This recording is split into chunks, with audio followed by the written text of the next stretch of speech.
তো একদিন মাঝরাতে আমি এবং আমার ওয়াইফ দুজনই আমরা কেঁদে দিয়েছি। হ্যাঁ, কান্না করছিলাম যে একটা রাত কি ঘুমাতে পারবো না। প্যারেন্টিং আসলে শুধু ভালো কাজ না, এটা একটা ফরজ কাজ। একটা হাদিস আমাকে পরবর্তীতে সাংঘাতিকভাবে বলতে পারো নাড়া দিয়েছে, শুধু প্যারেন্টিংয়েই নয়, আমার কর্মক্ষেত্রের জন্য। সেটা হচ্ছে যে তোমরা প্রত্যেকে দায়িত্বশীল, তোমাদের প্রত্যেকের দায়িত্ব সম্পর্কে জিজ্ঞাসাবাদ করা হবে। আচ্ছা, কিছু টেনশন করেন না, এবার মেয়ে হয়েছে, পরের বার ছেলে হবে। আমি তো টেনশন করি নাই। We don't want any other kind of expensive gifts. যদি আমাদেরকে ওমরায় নিয়ে যাও, উই আর ভেরি হ্যাপি। আলহামদুলিল্লাহ। ওর প্রথম কান্নাকাটির দিন যদি তুমি ইমিডিয়েট রেসপন্স করো, এটা ওর জন্য একটা লার্নিং হয়ে গেল যে আচ্ছা, this is a way to get response. আমি তখন বললাম যে আব্বু, আপনি যে এভাবে প্রতিদিন চকলেট আনছেন, এটা আমি পছন্দ করছি না। স্ক্রিন অ্যাডিকশনের জন্য ফার্স্ট অফ অল প্যারেন্টসরা। আসসালামু আলাইকুম। আজকে আমাদের সাথে আছে শিবলি মেহেদি ভাইয়া। ভাইয়া আসসালামু আলাইকুম। ওয়ালাইকুম আসসালাম রহমতুল্লাহ। ভাইয়া আজকের পডকাস্ট অনেক স্পেশাল, কারণ হচ্ছে প্যারেন্টিং নিয়ে কথা বলবো। আমার কাছে পার্সোনালি মনে হয় যে এটা লাইফের সবচেয়ে টাফ দায়িত্ব, মানে আমার কাছে যেটা এসেছে, আমার স্টুডেন্ট লাইফ হোক, জব লাইফ হোক, ম্যারিড লাইফ হোক, মানে সব ফেজের আগে বলা হয়তো এটা খুবই কঠিন। আর এটার জন্য আসলে প্রস্তুতিও নিয়েছিলাম, কিন্তু আসলে বাবা হওয়ার এটা যে এতটা কঠিন এটা আমি ভাবতে পারিনি। কারণ আসলে অন্য সব ফেজে দেখা যায় কন্ট্রোল অনেকটা আমার হাতেও থাকে। যে আমি ধরেন কালকে অনেক পড়াশোনার চাপ আছে, আমি ডিসাইড করলাম আচ্ছা আমি আজকে সারা রাত পড়বো, বা আমি এখন একটু ঘুমাই নেই, পরে পড়বো। কিন্তু আসলে বাবা হওয়ার পর মেয়ে কখন ঘুমাবে সেটার উপর আমার পুরা শিডিউলটা হবে। আমি আসলে বাসায় এসে আমি দেখা গেল আমি অন্য কিছু করবো, আমি ভিডিও দেখবো, একটা পডকাস্ট দেখবো, সেটার সুযোগ নেই, কারণ হচ্ছে মেয়েকে ধরতে হবে। তো সেই সব বিষয় নিয়ে আসলে আপনার সাথে আজকে কথা বলবো। প্রথমেই যে বিষয়টা জানতে চাই সেটা হচ্ছে, আপনারও তো টুইন্স, মানে একসাথেই হচ্ছে দুইটা মেয়ে। তো যেটা আমার কাছে মনে হয় যে সাডেনলি এই প্যারেন্টহুড, কারণ ম্যারিড লাইফ একরকম যায়, ইচ্ছা মতো দুইজনের ইচ্ছা মতো বের হয়ে গেলাম, ঘুরতে গেলাম। এখন ঘুরতে যাওয়ার আগে চিন্তা করতে হয় যে আসলে রোডের অবস্থা ভালো না, পানি বৃষ্টি হতে পারে, কত কিছু চিন্তা করতে হয়। তো আসলে এই যে যারা নতুন প্যারেন্ট, তারা আসলে এই টাফ ফেজগুলো কিভাবে হ্যান্ডেল করতে পারে, যে ঘুমানোর ঠিক ঠিকানা নাই, তারপরে হচ্ছে মাদেরও তো আরও বেশি কষ্ট পার্সোনালি মনে করি, যারা 2টা 3টার দিকে উঠে যেতে হচ্ছে, তারা লাস্ট মনে হয় মা হওয়ার পর 8 ঘন্টা টানা ঘুমানোর হয়তো সুযোগও পায় না। বাবারা হয়তো অনেক সময় চলে যেতে পারে, আমি অন্যখানে গেলাম, কিন্তু মাদের তো সেই সুযোগও থাকে না। তো যারা নতুন প্যারেন্ট হচ্ছে তারা আসলে এই ফেজটা কিভাবে হ্যান্ডেল করবে? হ্যাঁ, আসলে প্যারেন্টহুড সহজ কাজ নয়। আল্লাহ সুবহানাহু ওয়া তাআলা সহজ করে দিলেই সহজ হয়। এছাড়া এটা নিঃসন্দেহে এটা কঠিন কাজ। তুমি যেহেতু ঘুমের কথা বললা, আমার মনে পড়ছে, তো আমার যে টুইন বেবি হলো, তো আমি মাঝখান দিয়ে শুরু করি, পরে আবার প্রথম দিকে যাব। টুইন বেবি হলো তো প্রায় 6 মাসের মাথায় একদিন রাতের বেলা মাঝরাতে আমি এক বেবিকে নিয়ে ঘুম পাড়াচ্ছি, আমার ওয়াইফ আর একজন বেবিকে নিয়ে ঘুম পাড়াচ্ছে। তো যেটা হয়, এক রুমে আছি, তো একজন কেঁদে উঠলে আরেকজনের ঘুম ভেঙে যায়। ঠিক আছে, এই জন্য আমরা অনেক সময় এমন করতাম যে একজনের ঘুম এসে গেছে, তাকে আমরা শুইয়ে দিয়েছি আস্তে করে, তারপরে হয়তো আরেকজনও ঘুমিয়ে গেছে, তাকেও আস্তে করে এনে শোয়াতে যাচ্ছি, যদি একটু ক্যাঁ করে ওঠে, অমনি ওকে নিয়ে দৌড় দিয়ে অন্য রুমে চলে গিয়েছে, যে না, আরেকজনকে ঘুম পাড়াতে যে পরিশ্রমটা গিয়েছে ওটা যেন নষ্ট না হয়। একদিন এরকম মনে আছে, মাঝরাতে যে অফিস করে এসে আবার এই 2 বাচ্চাকে দেখা। বাই দ্য ওয়ে, 2 বাচ্চাকে দেখাটা আমি সন্তান প্রতিপালন আমি বার্ডেন কখনোই মনে করি নাই, আমি এনজয় করেছি, কিন্তু হ্যাঁ, শারীরিক একটা কষ্ট তো হয়। তো একদিন মাঝরাতে আমি এবং আমার ওয়াইফ দুজনই আমরা কেঁদে দিয়েছি। হ্যাঁ, কান্না করছিলাম যে একটা রাত কি ঘুমাতে পারবো না। এটা কিন্তু অ্যারাউন্ড 6 মান্থস। হ্যাঁ, আচ্ছা। সেদিন আফসোস করে বলছি যে একটা রাত কি ঘুমাতে পারবো না। তো ওই কথাটা আমার মুখ দিয়ে বের হলো, এবং সুবহানাল্লাহ, সেদিন আমি না সাথে সাথে টের পেয়ে গেলাম, আমি মাত্র 2টা বাচ্চা নিয়ে একটা রাত ঘুমাতে পারবো না, এই কষ্টের আক্ষেপটা প্রকাশ করলাম। আমার মাত্র 4টা বাচ্চা প্রতিপালন করেছে, সবগুলো পিঠাপিঠি। ঠিক আছে, এবং আমাদের যুগে তাও দেখো অনেক সুযোগ সুবিধা আছে। হ্যাঁ। Think about diaper. ঠিক আছে, এটা একসময় ছিল না। আমাদের মায়েদের কী পরিমাণ কষ্ট হয়েছে, তাই না? তাদের হাতে বানানো কাঁথা, এগুলিকে জড়ো করা, ম্যানেজ করা, এই ব্যাপারগুলি, এগুলি আমি উপলব্ধি করলাম। এবং এটাও সত্য, প্যারেন্ট হওয়ার আগ পর্যন্ত, হয়তো তোমার ক্ষেত্রেও সেম হবে, আমরা আসলে বুঝি নাই আমাদের বাবা মার কষ্টগুলি। হ্যাঁ, এবং প্যারেন্ট হওয়ার আগ পর্যন্ত আসলে বাবা মাদের বিরুদ্ধে আমাদের অনেক সময় অনেক অভিযোগ থাকে। আমরা মনে করি তারা কিছু বোঝে না, আমরা মনে করি তারা আমাদেরকে বোঝে না, কিন্তু ওইবার থেকে ওই দিন থেকে আমি বুঝলাম যে আমার প্যারেন্টসরা কত কষ্ট করেছেন। এখন তুমি যেটা বলছিলে যে আসলে কিভাবে এগুলি ম্যানেজ করা যায়, না আমি ওই বয়সের ওই সময়টা কিভাবে ম্যানেজ করা যায় এটা নিয়ে আমিও যে খুব এক্সপার্ট হয়ে গিয়েছি তা না, কারণ ওই সময়টা আমিও একবারই পেয়েছি। ঠিক আছে, একসাথে 2 বাচ্চা পেয়েছি এটা ঠিক, কিন্তু আমি একবারই পেয়েছি। হ্যাঁ, তো এইটা আমি এখন যেটা বুঝি ভাইয়া, যে এক একটা পরিবারে এক এক রকমভাবে এর সমাধান হবে। আসলে কার পরিবারে অন্যান্য সদস্য কে আছে না আছে, আরও সাহায্যকারী আছে কি না, তারপর ইভেন মনে করো যে তাদের অর্থনৈতিক যেই সামর্থ্য সেই অনুসারে তাদের ফর এক্সাম্পল ওয়াশিং মেশিন আছে কি না, তাই না, কিচেন বিভিন্ন অ্যাক্সেসরিজ আছে কি না। তাহলে তুমি যেটা বলছিলা মায়েদের আরও কষ্ট হয়, তো সেই কষ্টগুলি সহজ করা যায় অনেক সময় যদি তাদের অর্থনৈতিক সামর্থ্য থাকে, তাহলে হয়তো বা অন্যান্য জিনিসগুলোকে অ্যারেঞ্জ করে তারা হয়তো বা অনেকটা কাজ সহজ করতে পারে। বাট তারপরেও মানে আমি বলবো যে সন্তান প্রতিপালন ইটসেলফ আসলেও একটা কঠিন কাজ। এটার জন্য আমি বলবো যে যারা নিকট আত্মীয় স্বজন তারা যেন প্রচণ্ড রকমভাবে সহযোগিতার হাত বাড়িয়ে দেন। যেমন আমার ক্ষেত্রে যেটা হয়েছে, ন্যাচারালি যে কোনো মেয়েরই আসলে ফার্স্ট টাইম বেবি হলে আসলে সে নিজেও চায় তার নিজের মায়ের কাছে থাকতে, খুব কমফোর্ট ফিল করে, এটা আসলে স্বাভাবিক, ন্যাচারাল। আমার ক্ষেত্রেও সেটা ঘটেছে এবং আমি সেই সুযোগটা নিয়েছি। হ্যাঁ, তো যেহেতু ঢাকাতেই আমার শ্বশুর শাশুড়ি থাকেন, তো আসলে ওই সময়টা কনসিভের সময়টা এমনকি বেবি হওয়ার পরেও আমরা ওখানে থেকেছি একটা গুড অ্যামাউন্ট অফ টাইম। হ্যাঁ, এবং আমি অবশ্যই কৃতজ্ঞতা স্বীকার করব যে আমার শাশুড়ি, তারপরে আমার বাচ্চার খালারা, মামারা, ঠিক আছে, তাদের কাছ থেকে যে সহযোগিতাটা পেয়েছি এটা আসলে আমার ওয়াইফের ক্ষেত্রেও সহজ করে দিয়েছেন। তারপরেও মনে করো যখন ওদের বয়স 2 বছর, তখন আমি মোটামুটি মানে মাঝে আমি কয়েকবার অ্যাটেম্প নিয়েছি, বুঝলা, যে 6 মাস বয়স হোক আমি আমার বাসায় চলে যাব। আচ্ছা, ঠিক আছে, হ্যাঁ, এবং আমি কিন্তু বাসা ভাড়া দিয়ে রেখেছি, খেয়াল করে দেখো আমার বাসা কিন্তু আছে।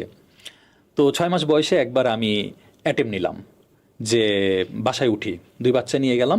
তার আগে আমি পরিষ্কার টরিষ্কার করেছি, কিন্তু বাচ্চা নিয়ে ওই বাসায় ঢোকার পরপরই আমার বাচ্চার গায়ে অ্যালার্জি উঠে গেল। ঠিক আছে, তখন বুঝলাম যে না, আরও কিছু বিষয় আছে।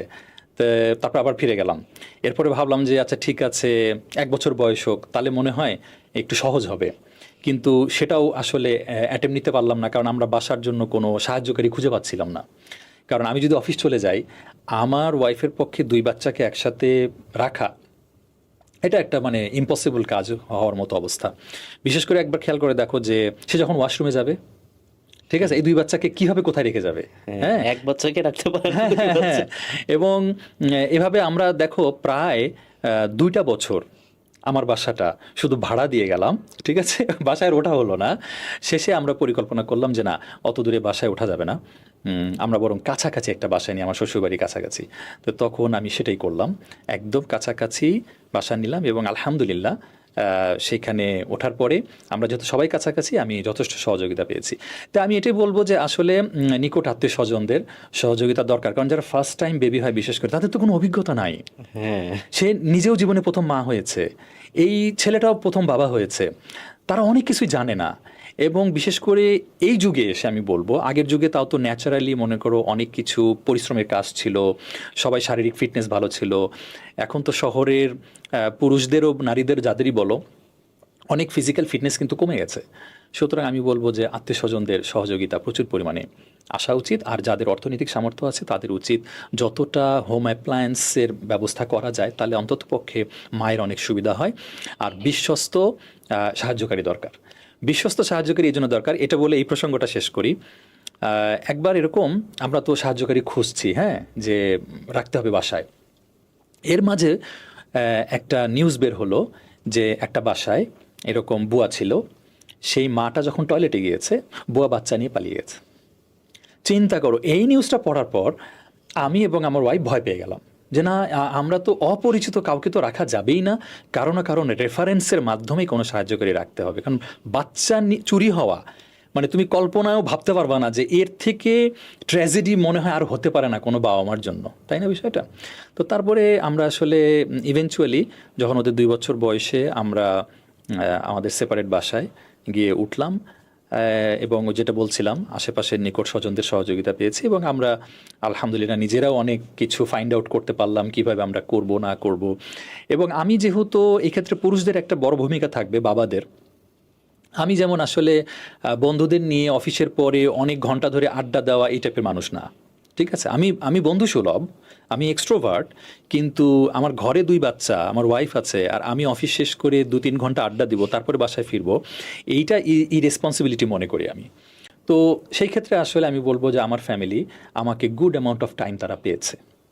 হ্যাঁ, সেখানে আমি যথেষ্ট সহযোগিতা করেছি আলহামদুলিল্লাহ। আচ্ছা, আমি আসলে খুব রিলেট করতে পেরেছি আপনার পুরো স্টোরিটা। কারণ আসলে আমার বাচ্চা হওয়ার পরেও, বাচ্চা হওয়ার আগে ওই ফেজটা থেকে হাসপাতালে থাকার শুরু থেকে আমি অনেক হেল্প পেয়েছি। আমার ওয়াইফের মা, বাবা, তারপরে হচ্ছে তার বোনরা অনেক হেল্প করেছে। এমনকি প্রথম 4 মাস আমার মনে হয় ওখানেই ছিল, ওরা ওখানেই ছিল। এখানে খুব হেল্প হয়, কারণ আসলে এত ছোট বাচ্চা আমি কোনো ধরিও নি, মানে এর কিভাবে ধরবো এটাও আমি জানতাম না। তো এটা খুবই আসলে চ্যালেঞ্জিং, কিন্তু আলহামদুলিল্লাহ আল্লাহর রহমতে এই হেল্পটা পেয়েছি। তারপর আমার ওয়াইফ বলে যে আমরা ওয়াশিং মেশিন কিনেছিলাম, যে ওয়াশিং মেশিন কিনেছিলাম, এটা one of the best investment সে বলে। কারণ আসলে বাচ্চা হওয়ার পর এই যে এটা কখন লাগবে ঠিক নাই, তাহলে আমাদের তো একটা তাও কন্ট্রোল থাকে, কারণ ওর তো যে কোনো সময় ভিজে গেল, এইটা করে ফেললো, বারবার ধুতে হয়। তো এইটা খুব আমার মনে রিলেটেবল, যে আসলে আমরা যদি অন্য দিক থেকে কাজগুলো সহজ করতে পারি। এখন আপনার কথা শেষে একটা জিনিস বলেছিলেন যে আপনি জবের শেষে, আমার ক্ষেত্রে এখানে একটা জিনিস জানার ছিল, সেটা হচ্ছে আমি যে চ্যালেঞ্জটা ফেস করি সেটা হচ্ছে যারা জব করে আমার মতো, বা হয়তো জব লাইফে খুব যে এক্সপিরিয়েন্স তা না যে 10-15 বছর, সেরকম না, মেবি শুরুর দিকেই আছে, 3-4 বছর হয়েছে। দেখা গেলো আমরা আগে যেটা হতো যে অফিস থেকে এসে আমি নিজের পড়াশোনাতে ফোকাস করতে পারতাম, হয়তো একটা স্কিল শিখতেছি, কোনো একটা বিষয় দেখতেছি, বই পড়তেছি, ইজি অনেক ছিল, কারণ হিউজ সময়, আমি যদি 5টার দিকেও আসি রাত 11টা পর্যন্ত অনেক সময় পাওয়া যেত। তো এখন তো আসলে সেই সময়টা অনেক কমে গিয়েছে, আর আমার কন্ট্রোলেও নাই যে আমি একটা এসে স্কিল শিখবো। তারপরে যেহেতু বাচ্চাকে ধরতে হয়, তারপরে ঘুম, যদি রাতে ঘুম না হয় পরের দিন অফিসে একটা এফেক্ট পড়ে। তো এই বিষয়গুলো, কারণ আমার মনে হয় এটা কমবে কিনা ভবিষ্যতে এটা ঠিক জানা নেই, কারণ সব ফেজগুলো কঠিন। বাচ্চা যখন শুয়ে থাকতো তখন মানুষরা বলতো যে যখন হামাগুড়ি দিবে তখন বেশি চ্যালেঞ্জিং, আর আসলে কারণ এখন দেখতে হয় কখন পড়ে যাচ্ছে, এখন শুনি যখন হাঁটবে তখন আরো কঠিন। তো আসলে এই ফেজটা অবশ্যই কঠিন হতে থাকবে। কথা বলা শিখলে তো আমি শুনছি যা চাবে তখন আরো কঠিন হয়ে যাবে। তো আসলে যারা বাবা হয়েছে, বা আপনি কিভাবে আসলে অফিসে যাওয়ার বিষয়গুলা বা নিজে কিছু শিখার ক্ষেত্রে সময়টা দিতেন? আচ্ছা, এই ক্ষেত্রেও আমি বলবো যে এক একজনের ক্ষেত্রে এক এক রকমভাবে সমাধানটা বের করতে হবে। তবে ডেফিনেটলি ওই আমার প্রথম কথাটা কিছুটা আসবে, যদি নিকট স্বজনরা সহযোগিতার হাত বাড়িয়ে দেন তাহলে এখানে সে একটু রিলিফ পেতে পারে। তবে এখানে আমি আরেকটা দৃষ্টিভঙ্গি বলবো, সেটা হচ্ছে যে হ্যাঁ, তুমি যেভাবে বলছো যে হ্যাঁ, যেহেতু সে ফার্স্ট টাইম ফাদার, এদিকে তার আবার ক্যারিয়ারের দিকেও কিছু ভালো ইনভেস্টমেন্ট করতে হবে স্কিল লার্নিংয়ের দিকে। তো এই ক্ষেত্রে আমি বলবো আসলে যেই পরিমাণ টাইম প্রথম হয়তো বা 2-3 বছর দিতে হবে, বা আমি ম্যাক্সিমাম 5 ইয়ার্স ধরলাম, সেই পরিমাণ টাইম মানে বেশি ছোট বাচ্চার ক্ষেত্রে যেভাবে দিতে হয়, মানে এখন তো রীতিমতো মানে বেশি ছোট বাচ্চা অবস্থায় তো তোমাকে ধরেও রাখতে হয়, কিন্তু একটা সময় হয়তো ধরে রাখতে হবে না, পাশে থাকলেই হবে। ঠিক আছে, আর একটা সময় আসলে পাশের রুমে থাকলেও হবে, তুমি শুধু সাউন্ড পাচ্ছ বাচ্চারা খেলছে। সো এটা হচ্ছে একটা বিষয় যে এক একটা স্টেজে গিয়ে আসলে বাচ্চা প্রতিপালনের নেচারটা বদলাতে থাকবে। তবে হ্যাঁ, প্রথম 2-3 বছর আমার মনে হয় একটু ওদিকে সময়ের ঘাটতি পড়বেই, মানে যে তোমার স্কিল লার্নিং বলো, তোমার পার্সোনাল স্টাডি বলো। কিন্তু এখানে আমি যে দৃষ্টিভঙ্গিটা বলবো, যে আমিও কিন্তু জানো একটা সময় প্যারেন্টিংয়ের বিষয়ে কিন্তু আমার সচেতনতা, বাই দ্য ওয়ে, আমার সন্তান হওয়ার পরে হয়েছে তা না। ঠিক আছে, এটা আগে থেকেই ছিল, এবং আমি আগে থেকেই ছোট বাচ্চাদের সঙ্গে সময় কাটাতে ভালোবাসতাম। ওকে, আগে থেকে ইভেন আমি মানে যখন যেই বয়সের ছেলেদেরকে নিয়ে প্যারেন্টসরা বিয়ের কথা চিন্তাও করে না, তাই না, মানে স্টুডেন্ট, বিয়ের কথা আরও অনেক বছর পর, তখন থেকে আমি বাচ্চাদের সঙ্গে সময় কাটাতে পছন্দ করতাম। আমি যেটা দেখেছি যে আল্লাহ সুবহানাহু ওয়া তাআলা আমার ভিতরে আসলে প্যারেন্টিংয়ের কিছু সেন্স দিয়েছেন, এটা আমি অনেক পরে বুঝেছি। ইভেন প্যারেন্টিং শব্দটাও আগে আমি জানতাম না। ঠিক আছে, পরে যখন আমি ক্রমান্বয়ে এটা নিয়ে আরেকটু জানাশোনা শুরু করলাম, তখন আমি রিলেট করতে পারলাম যে না, ইট ইজ সামথিং যেটা আল্লাহ সুবহানাহু ওয়া তাআলা আমাকে আসলে ইনবিল্ট দিয়েছেন। ঠিক আছে, কিন্তু একটু পার্থক্য আছে এখানে ইনবিল্টের মধ্যেও। আমি তো অনেক পরে এসে কানেক্ট করতে পারলাম যে আল্লাহ সুবহানাহু ওয়া তাআলা আমাকে দিয়েছেন, কিন্তু প্রথম দিকে আমি আসলে সন্তান প্রতিপালন বা প্যারেন্টিং করাটাকে জাস্ট একটা ভালো কাজ মনে করতাম। ওকে, আচ্ছা। যে ভালো মানুষ গড়ে তুলবো, এটা তো ভালো কাজ নিঃসন্দেহে, সেকুলার দৃষ্টিকোণ থেকেও তো এটা একটা ভালো কাজ। কিন্তু আসলে যখন দিনের জ্ঞানগুলো আরও পেতে থাকলাম, ঠিক আছে, ইসলাম বিষয়ে আরও জানতে থাকলাম, তখন আমি বুঝতে পারলাম যে না, প্যারেন্টিং আসলে শুধু ভালো কাজ না, এটা একটা ফরজ কাজ, ঠিক আছে, এটা একটা অপশনাল ভালো কাজ না। এইটা যখন বুঝে গেলাম, তখন আসলে আমি দেখলাম যে এখন তোমাকেই সিদ্ধান্ত নিতে হবে। খেয়াল করে দেখো, আমি এভাবে উত্তরটা দেই যে এখন তুমি যদি বলো আমার বাচ্চা অনেক ছোট, তাকে অনেক দেখতে হয়, এই জন্য আমার কষ্ট হয়, এই জন্য আমি রমাদান মাসের সিয়াম রাখবো না, বুঝতে পেরেছো? এটা কি বলার সুযোগ আছে? না। নাই, তাই না? তারপরে বাচ্চা প্রতিপালন করতে আমার অনেক কষ্ট হয়, এই জন্য আসলে আমি 5 ওয়াক্ত সলাৎ পড়তে পারি না, এটা কি বলার সুযোগ আছে? সুযোগ নাই, ঠিক আছে। সেম, আসলে বাচ্চা প্রতিপালন কাজটাই ফরজ কাজ। কারণ কি? কারণ বিশেষ করে ভাইয়া, একটা হাদিস আমাকে পরবর্তীতে সাংঘাতিকভাবে বলতে পারো নাড়া দিয়েছে, শুধু প্যারেন্টিংয়েই নয়, আমার কর্মক্ষেত্রের জন্যও। সেটা হচ্ছে যে তোমরা প্রত্যেকে দায়িত্বশীল, তোমাদের প্রত্যেকের দায়িত্ব সম্পর্কে জিজ্ঞাসাবাদ করা হবে। সম্ভবত হাদিসটা এরকম যে কুল্লুকুম রাইন ওয়া কুল্লুকুম মাসউলুন আন রাইয়াতিহি, ঠিক আছে। তো এই হাদিসটা সংক্ষিপ্ত, এটা আমরা কম বেশি অনেকে শুনেছি। আমি হাদিসটা যখন পুরাটা পড়লাম, তখন এর ভিতরে কার কার কথা আছে জানো? শুরুতেই আছে রাষ্ট্রনায়কের কথা, যে রাষ্ট্রনায়ক তুমিও দায়িত্বশীল, তোমার দায়িত্ব সম্পর্কে জিজ্ঞাসা করা হবে।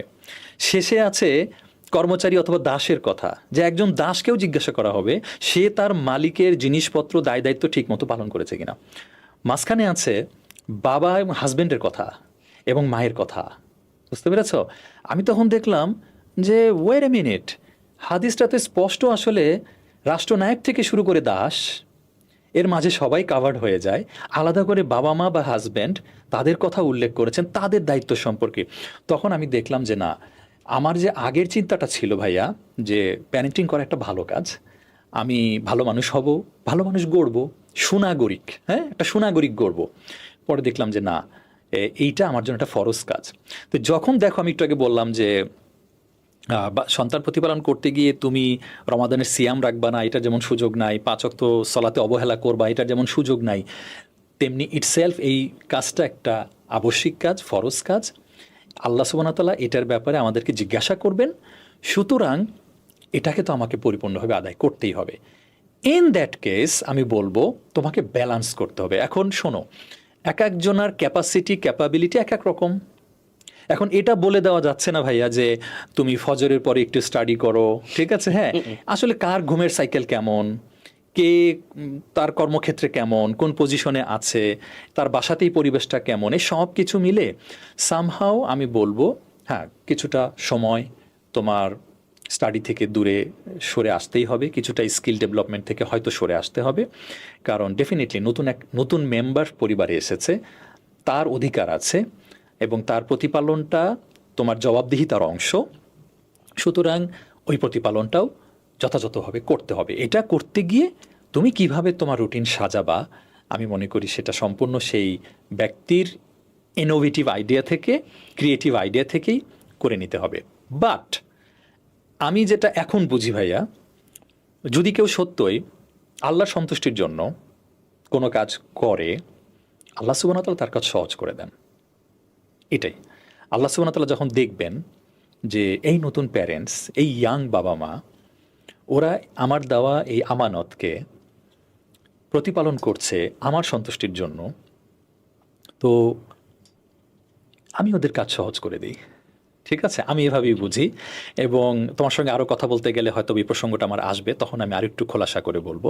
আমি এখন সংক্ষেপে এটাই বললাম। সুতরাং যদি আমরা সন্তান হওয়াটাকে ঝামেলা মনে করি, যদি আমাদের চিন্তা চেতনা এরকম চলে আসে এখন সন্তান না নিলে ভালো হতো, ওকে, যদি আমাদের চিন্তা চেতনা এরকম আসে আরেকটু দেরি করলে হ্যাঁ বেটার হতো, আমি বলবো এটা বড় একটা গন্ডগোল চিন্তা ভাবনায়, ঠিক আছে।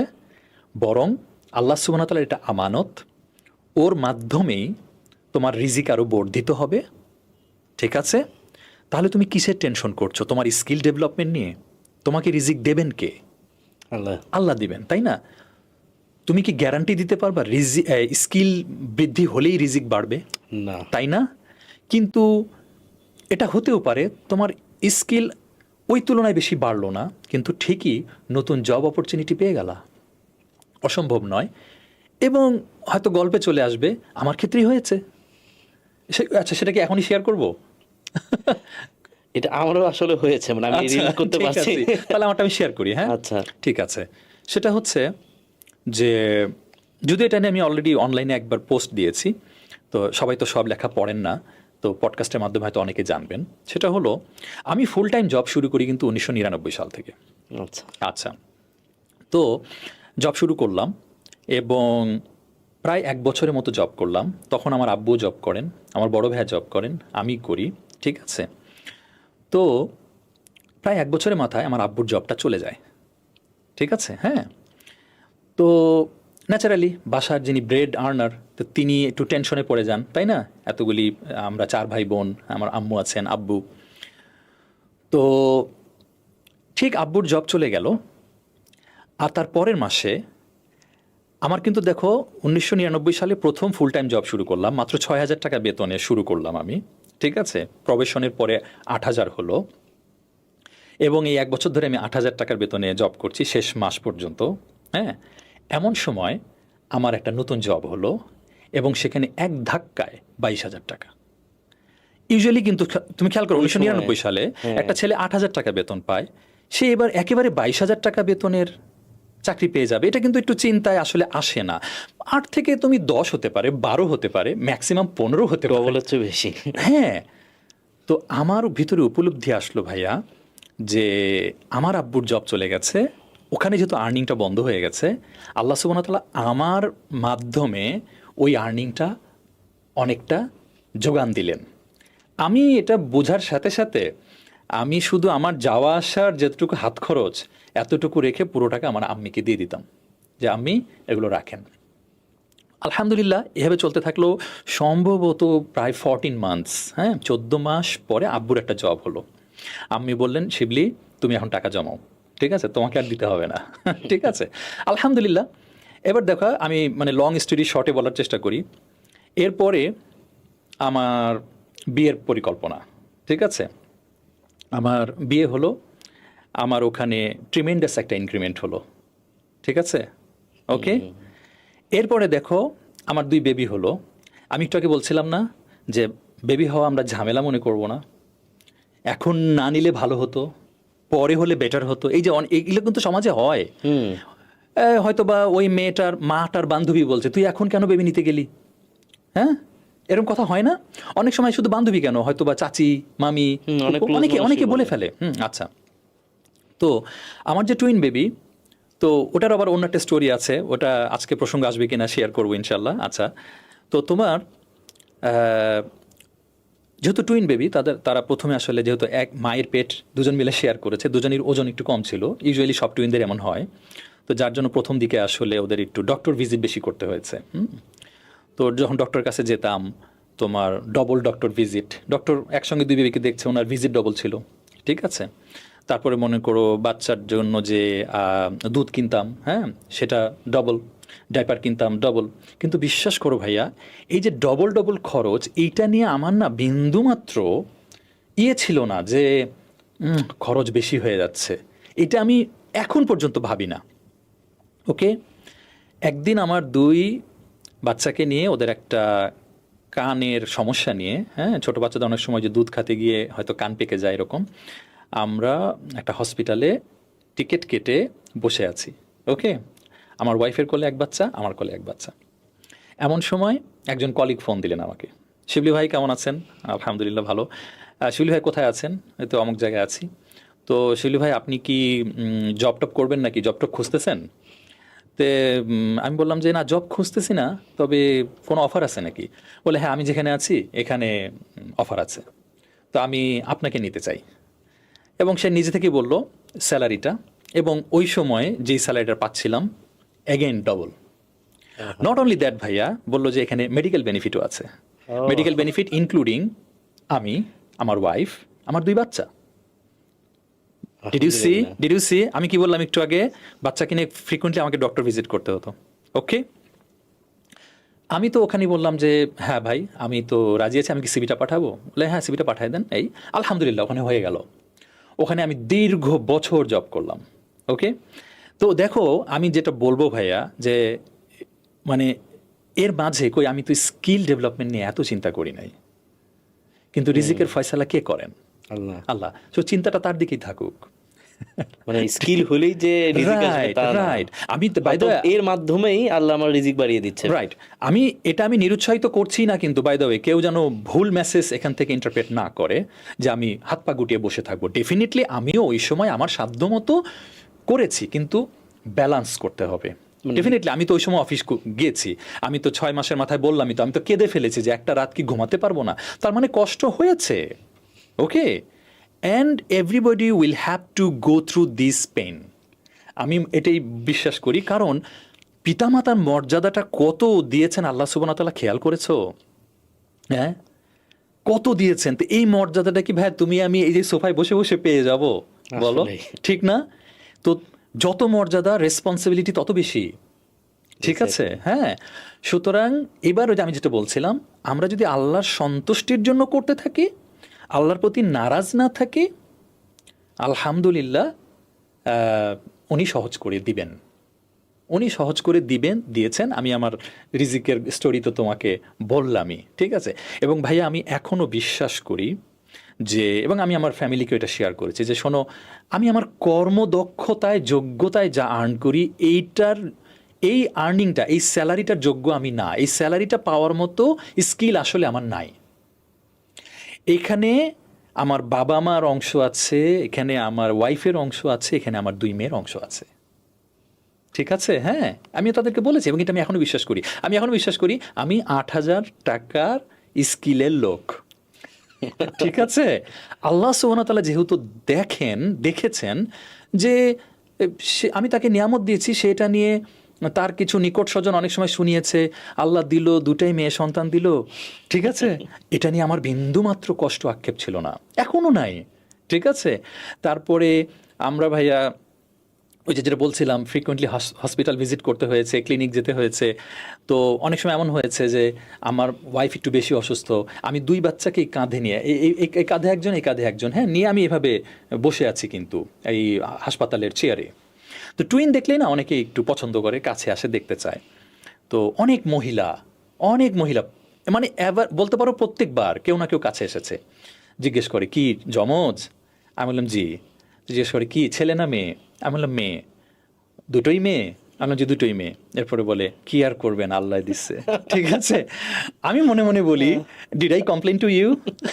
ঠিক আছে, আমার চোখে মুখে কোনো কি আপনি কমপ্লেনের টোন পেয়েছেন? ঠিক আছে, এরকম এই সিমিলার কথা আরো অনেকে যে আচ্ছা কিছু টেনশন করেন না, এবার মেয়ে হয়েছে, পরের বার ছেলে হবে। আমি তো টেনশন করি নাই। এবং আমি রিয়েলি বলছি ভাই, আর আজকে পডকাস্ট করতে গিয়ে আমি এসব বলছি না, this are true, this are fact. সুতরাং আমি এটাই বিশ্বাস করি ভাইয়া যে প্লিজ স্কিল ডেভেলপমেন্টে তুমি তোমার সামর্থ্য অনুযায়ী করতে থাকো, ঠিক আছে? এবং আমি বলবো, যেমন এখন আমি কিন্তু নিজে যেহেতু একটা সিনিয়র পজিশনে আছি, হ্যাঁ, আমার কলিগরা যারা জুনিয়র ইয়াং, যারা ফার্স্ট টাইম যারা বিয়ে করে, প্যারেন্টস হয়, আমি কিন্তু ওদেরকে অনেক ছাড় দিই।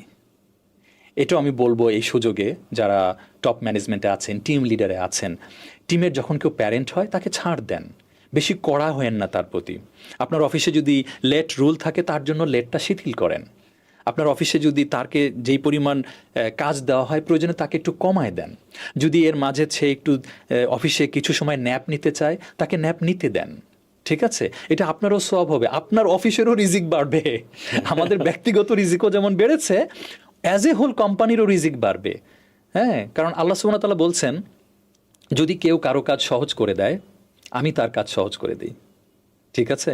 তাহলে মনে করো তুমি যদি তোমার কোম্পানির একটা বস হও, তুমি যদি তোমার এমপ্লয়িদের কাজগুলি সহজ করে দাও, অযথা বার্ডেন দিও না, অযথা পেন দিও না, আল্লাহ তোমার কাজ সহজ করে দেবেন।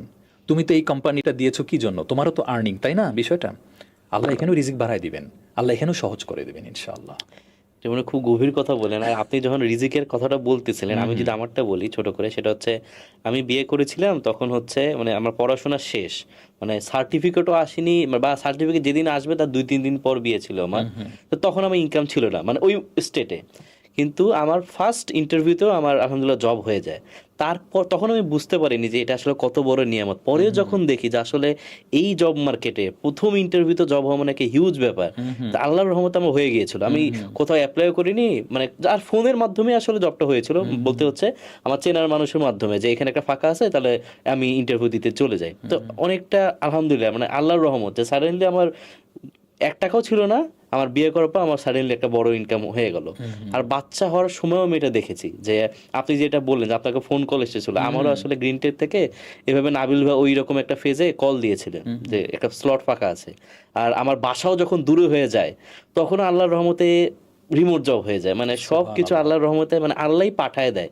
আর এখানে একবার অপু ভাইয়ের সাথে পডকাস্ট করতেছিলাম, তো অপু ভাই তখন বললো যে গল্প এরকম বলতে বলতে যে কেন তোমার বাচ্চা হয়েছে না, তোমার রিজিক বাড়ছে না, উনি তো কনফিডেন্টলি বলতেছে তোমার রিজিক বাড়ছে না, বলতে হ্যাঁ ভাই আপনি কি জানেন, অনেকটা এরকম অবস্থা। তো আসলে এটা মানে জরিপ করা যায় যে আসলে সবাই যদি আমরা চিন্তা করি, যেটা আপনি বললেন যে আমারও মনে হচ্ছে আপনার কথাটা শুনে যে আমার যোগ মানে ইনকাম আসলে কত আমি জানি না, কিন্তু আসলে হয়তো তাদের মাধ্যমে বা তাদের জন্য আল্লাহ আমার মাধ্যমে পাঠাই দিচ্ছে। অবশ্যই এটাই আসলে, কারণ আল্লাহ সুবহানাহু ওয়া তাআলা বলছেন যে তোমরা তোমাদের সন্তানদেরকে হত্যা করো না রিজিকের ভয়ে। আমি আল্লাহ বলছেন আমরা তোমাকেও রিজিক দেই, তাদেরকেও আমি দেই, তাহলে তুমি কিসের ভয়ে সন্তান হত্যা করছো? বুঝতে পেরেছো? এটা কিন্তু আল্লাহর ওয়াদা। হ্যাঁ, আমরা এটা ভুল করি। টাকা পয়সার কথা যেহেতু বললাম, আমার আরেকটা জিনিস মনে পড়লো যে আমার বেবিরা হয়েছে, তো সিজার করতে হয়েছে হাসপাতালে, আমরা 9 দিনের মতো ছিলাম। তো সেখানে টোটাল যেই 9 দিনের বিল, সিজার বিল, হ্যাঁ, এবং এই 9 দিনে ডক্টর যতবার ক্যাবিনে এসে ভিজিট করেছেন উনি কিন্তু ডবল বাচ্চার হচ্ছে বিল করেছেন। হ্যাঁ, উনি দুজন বাচ্চা যেহেতু পেশেন্ট দেখেছেন একসাথে, ঠিক আছে, সব কিছু মিলে আমি কিন্তু সন্তুষ্ট চিত্তে সব কিছু খরচ করেছি। এখানে জাস্ট কথা প্রসঙ্গে বলে রাখি যে আমার একদম নিকট স্বজন, হ্যাঁ, আমাদের প্যারেন্টসরা, তারা এই টাকাটা আমাকে দিয়ে দিতে চেয়েছে যে না তোমরা নতুন, ঠিক আছে, শিবলি তুমি হাসপাতালের টোটাল বিলটা তোমাকে দিতে হবে না। আমি এটা রিজেক্ট করেছি।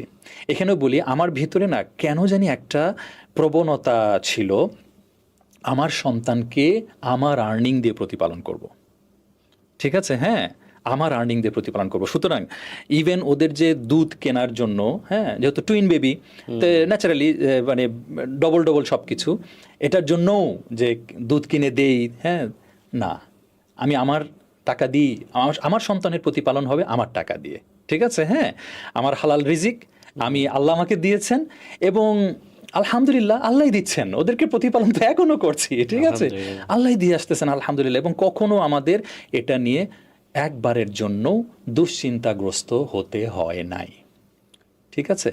তো এটাও আমি বলবো যে যাদের সামর্থ্য আছে, আমি সকল হাজবেন্ডদেরকে বলবো যে আপনারা আপনাদের ভিতরে, আমি এমন চারিপাশে সমাজে দেখতে পাই অনেক হাজবেন্ডরা আছে যখন ফার্স্ট টাইম বেবি হয় বা বেবি হয় যে কোনো সময়, ওই তাদের ওয়াইফরা আসলে তাদের বাবা মার কাছে যেতে পছন্দ করে। আমরা শুরুতেই বললাম হুইচ ইজ ফাইন, সাপোর্টের জন্য এবং কমফোর্ট ফিল করে। অনেক হাজব্যান্ডরা আছে এবার যেহেতু তুমি বাবা মার কাছে চলে গিয়েছো, তোমার আর খরচ এখন আমি দেব না, এটা কিন্তু হয়, এটা বাস্তব। সো হয় কি তখন ওই এমন হতে পারে ওই বাবাটার এত সামর্থ্য নাই, তার মেয়েকে কাছে রাখার সামর্থ্য আছে, কিন্তু তার সকল মেডিকেল এক্সপেন্সেস, তাই না, এই মুহূর্তে তার বিভিন্ন টেস্ট, হ্যাঁ, এই সব কিছু, তারা আর কোনো খরচ দেয় না। এবং আমি অনেক বোনদের কাছ থেকে এমন মেসেজ পাই আমার হাজব্যান্ড খরচ দিচ্ছে না, ঠিক আছে। এবং এই যে কৃপণতাগুলি আল্লাহ সুবহানাহু ওয়া তাআলা গেলে দেখেন না, আমি আল্লাহরই দেওয়া নিয়ামত, টাকা আল্লাহরই দেওয়া নিয়ামত, আমার সন্তান আসছে, আমি সেই সন্তান আসছে বলে ভয় পাচ্ছি যে আমার এবার খরচ বেড়ে যাবে, আবার আমার যতটুকু খরচ এখনই করার কথা সেটাও আমি কৃপণতা করছি। এবার বলো, যে দেওয়ার মালিক সেই যদি তার দেওয়ার আটকে দেন, তুমি কোত্থেকে পাবা? ঠিক না, ঠিক না বলো? এই জন্য আমি বলবো প্লিজ আপনারা কৃপণতা করবেন না, কেউ আপনারা কৃপণতা করবেন না। সো আল্লাহ আপনাকে দিয়েছেন, আপনি আল্লাহর কাছে চাইতে থাকেন। হ্যাঁ, আপনি প্রয়োজনে আল্লাহকে আপনার কষ্টের কথা বলেন যে আল্লাহ আমার কষ্ট হচ্ছে, তুমি সহজ করে দাও, ঠিক আছে, কিন্তু ওই মনের ভিতরে ও আচ্ছা ঠিক আছে বাপের বাড়ি গিয়েছো, এখন আমি আর কোনো খরচ দিব না। ইভেন এমন অনেক বোনেরা আছে ভাইয়া যারা ফোন করে হাজবেন্ডকে বলে যে আমার তো আজকে মেডিকেল টেস্ট আছে বা এই যে খরচ হবে তো কিছু টাকা পাঠাও না, তুমি তো তোমার আব্বুর কাছে আছো, হ্যাঁ তো উনি দিবেন, এই হলো তুমি এখানে আসো আমি দিব। এটা খুবই বাজে একটা কথা, বাজে মনোভাব, এবং এই ধরনের বাজে বা মনোভাব আসলে আল্লাহ সুবহানাহু ওয়া তাআলার কাছেও পছন্দনীয় নয়। হ্যাঁ, সুতরাং যারা আসলে সন্তানকে নেয়ামত মনে করে না, ওই যে ঝামেলা মনে করে এবং আমার অর্থনৈতিক দৈন্যতার কারণ হয়ে যাবে, তাদের এই মনোভাবের কারণেও আল্লাহ সুবহানাহু ওয়া তাআলা তাদেরকে ওই পরিস্থিতিতেই ফেলে দেন। কারণ আল্লাহ সুবহানাহু ওয়া তাআলা কি বলছেন, বান্দা আমার সম্পর্কে যেমনটা ভাবে ধারণা করে আমি বান্দার সাথে তেমন। ঠিক আছে, সো যে মনে করছে আমার সন্তানটা এখন অসময় হয়েছে, হ্যাঁ ঠিক আছে, তার সময়ে বরকত যাবে, বরকত থাকবে না। ঠিক আছে, তার ঝামেলাই থাকবে, দুনিয়া তার কাছে ঝামেলা পূর্ণ হয়ে যাবে। আর যে প্রত্যেকটা নিয়ামতকে উপলব্ধি করতে পারবে আল্লাহ সুবহানাহু ওয়া তাআলা তার জন্য সহজ করে দেবেন। আচ্ছা ভাই, এখানে আরেকটা প্রশ্ন, সেটা হচ্ছে যারা নতুন প্যারেন্টস হয় বা যারা নর্মালও প্যারেন্টস, দেখা গেল এখন তো দেখা গেল অনেক সময় হয় যে রিলিজিয়াস, মানে বাবা মা রিলিজিয়াস কিন্তু হয়তো তাদের অন্য সাইডটা রিলিজিয়াস না, অথবা বিভিন্ন থটস থাকে, যেমন ধরেন মা, মানে আমার ওয়াইফ থেকে এই প্রশ্নটা আসছিল যে ধরেন মা তো একভাবে করতে চায়, সে একটা পড়াশোনা করে দেখলো যে আচ্ছা বাচ্চাকে হয়তো চিনি দিবে না 1 বছর, কিন্তু আশেপাশে অনেকখান থেকে বলবে যে কেন চিনি দিচ্ছ না, বা একটু খাওয়াইলে কি হয়, এরকম বিভিন্ন বিষয় থেকে, বা হচ্ছে মানে অনেক সাইড থেকে কথা আসে। কিন্তু সে তো তার সাইড, যেটা আপনি প্রথমেই বললেন যে সেও তো প্রথমবার মা হয়েছে, এমন না যে সে পারফেক্ট, সেও তো ভুল করবে, যে দেখা গেলো যখন বাচ্চা ঘুমায় যায় সেও ঘুমায় যাচ্ছে, কারণ সে তো আর সকাল থেকে জেগেই ছিল। কিন্তু এটা আবার অনেকে খারাপে দেখে, কারণ ও যখন ঘুমাচ্ছে তুমি তাহলে তার বাকি কাজগুলো সেরে ফেলো, যাতে বাচ্চা যখন উঠবে তখন বাসার কাজ তোমার করতে না হয়। তো এই যে অনেক কথা শুনতে হয় নতুন বাবা মাদের, এটা কিভাবে আসলে আমরা হ্যান্ডেল করতে পারবো? এটা আমরা পরেও হতে পারে যারা হয়তো বাচ্চাদের একটু দিনী লাইনে গ্রো করতেছে, তারা হয়তো আশেপাশে শুনতে যাচ্ছে কিসের এখন হিজাব, বা কিসের এখনই নামাজ পড়তে হবে, তার তো এখন 7 বছরও হয়নি, এইরকম, বা মসজিদে কেন নিয়ে যাচ্ছ। তো এই কথাগুলো কিভাবে আসলে আমরা নিতে পারি? এই ক্ষেত্রে প্রথমেই আমি বলবো যে প্যারেন্টসদেরকে একটু স্ট্রিক্ট হতে হবে। ঠিক আছে, এই ক্ষেত্রে সন্তানের এই ক্ষেত্রে আমি একটা এক্সাম্পল দিই, শোনো। মুরগির বাচ্চা দেখেছো না? তুমি একটা মুরগির বাচ্চাকে ওর কাছ থেকে যদি হাতে তুলে আনতে যাও, মুরগিটা কেমন আচরণ করে বলো তো? একদম অ্যাগ্রেসিভ না? তোমাকে একদম ওর পাখা ঝাপটাবে, তোমাকে ঠোকরাবে, ঠিক না? আমি ঠিক এই এক্সাম্পলটা দেই। তোমার বাচ্চার প্রতিরক্ষার জন্য, ওকে সঠিকভাবে গড়ে তোলার জন্য তোমাকে অ্যাগ্রেসিভ হতে হবে। হ্যাঁ, মুরগির মতো না অবশ্যই, আমি নেচার থেকে বলছি। হ্যাঁ, যে এখানে একটা শিক্ষণীয় আছে আমাদের। অর্থাৎ এই ক্ষেত্রে ভাই আমি রেসপন্সিবল আমার সন্তানের প্রতিপালনের জন্য। ওই যে তোমরা প্রত্যেকে দায়িত্বশীল, তোমার দায়িত্ব সম্পর্কে জিজ্ঞাসাবাদ করা হবে।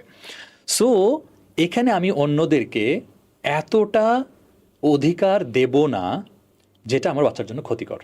বাস দ্যাটস ইট, এটা গেলে আমি সামারি বললাম। এখন কৌশল অবলম্বন করতে হবে যে কিভাবে আমি এগুলো অ্যাপ্লাই করব। আচ্ছা, ঠিক আছে, এখন তোমাকে সামহাও, যেমন আমার যারা কলিগ এখনো বিয়ে করে নাই, করবে, বেবি কনসিভ করেছে, ওরা জিজ্ঞেস করে শিবলি ভাই আমার ওয়াইফ তো কনসিভ করেছে, একটু অ্যাডভাইস করেন। আমি বললাম শোনো, অ্যাডভান্স আমি প্রবলেমগুলো বলে দিচ্ছি কী কী হবে। হ্যাঁ, তো আমি যেটা বলি যে দেখো, এমন হবে বাচ্চার নানা নানি দাদা দাদি তারাই এমন অনেক কিছু করবেন যেটা আসলে অপছন্দনীয়। ঠিক আছে, কিন্তু প্রবলেম হলো এখানে একটা চরম পরীক্ষা যে আমরা পিতামাতাদের সঙ্গে অসৎ আচরণ করতে পারবো না, এটা আল্লাহ সুবহানাহু ওয়া তাআলার হুকুম। তাহলে এখানে আসলে উত্তম পদ্ধতিতে তাদের কাজকর্মকে ডিসঅ্যাগ্রিও করতে হবে, কিন্তু তাদেরকে অসন্তুষ্ট না করে। ঠিক আছে, বুঝতে পেরেছো বিষয়টা? এটা কৌশল অবলম্বন করতে হবে।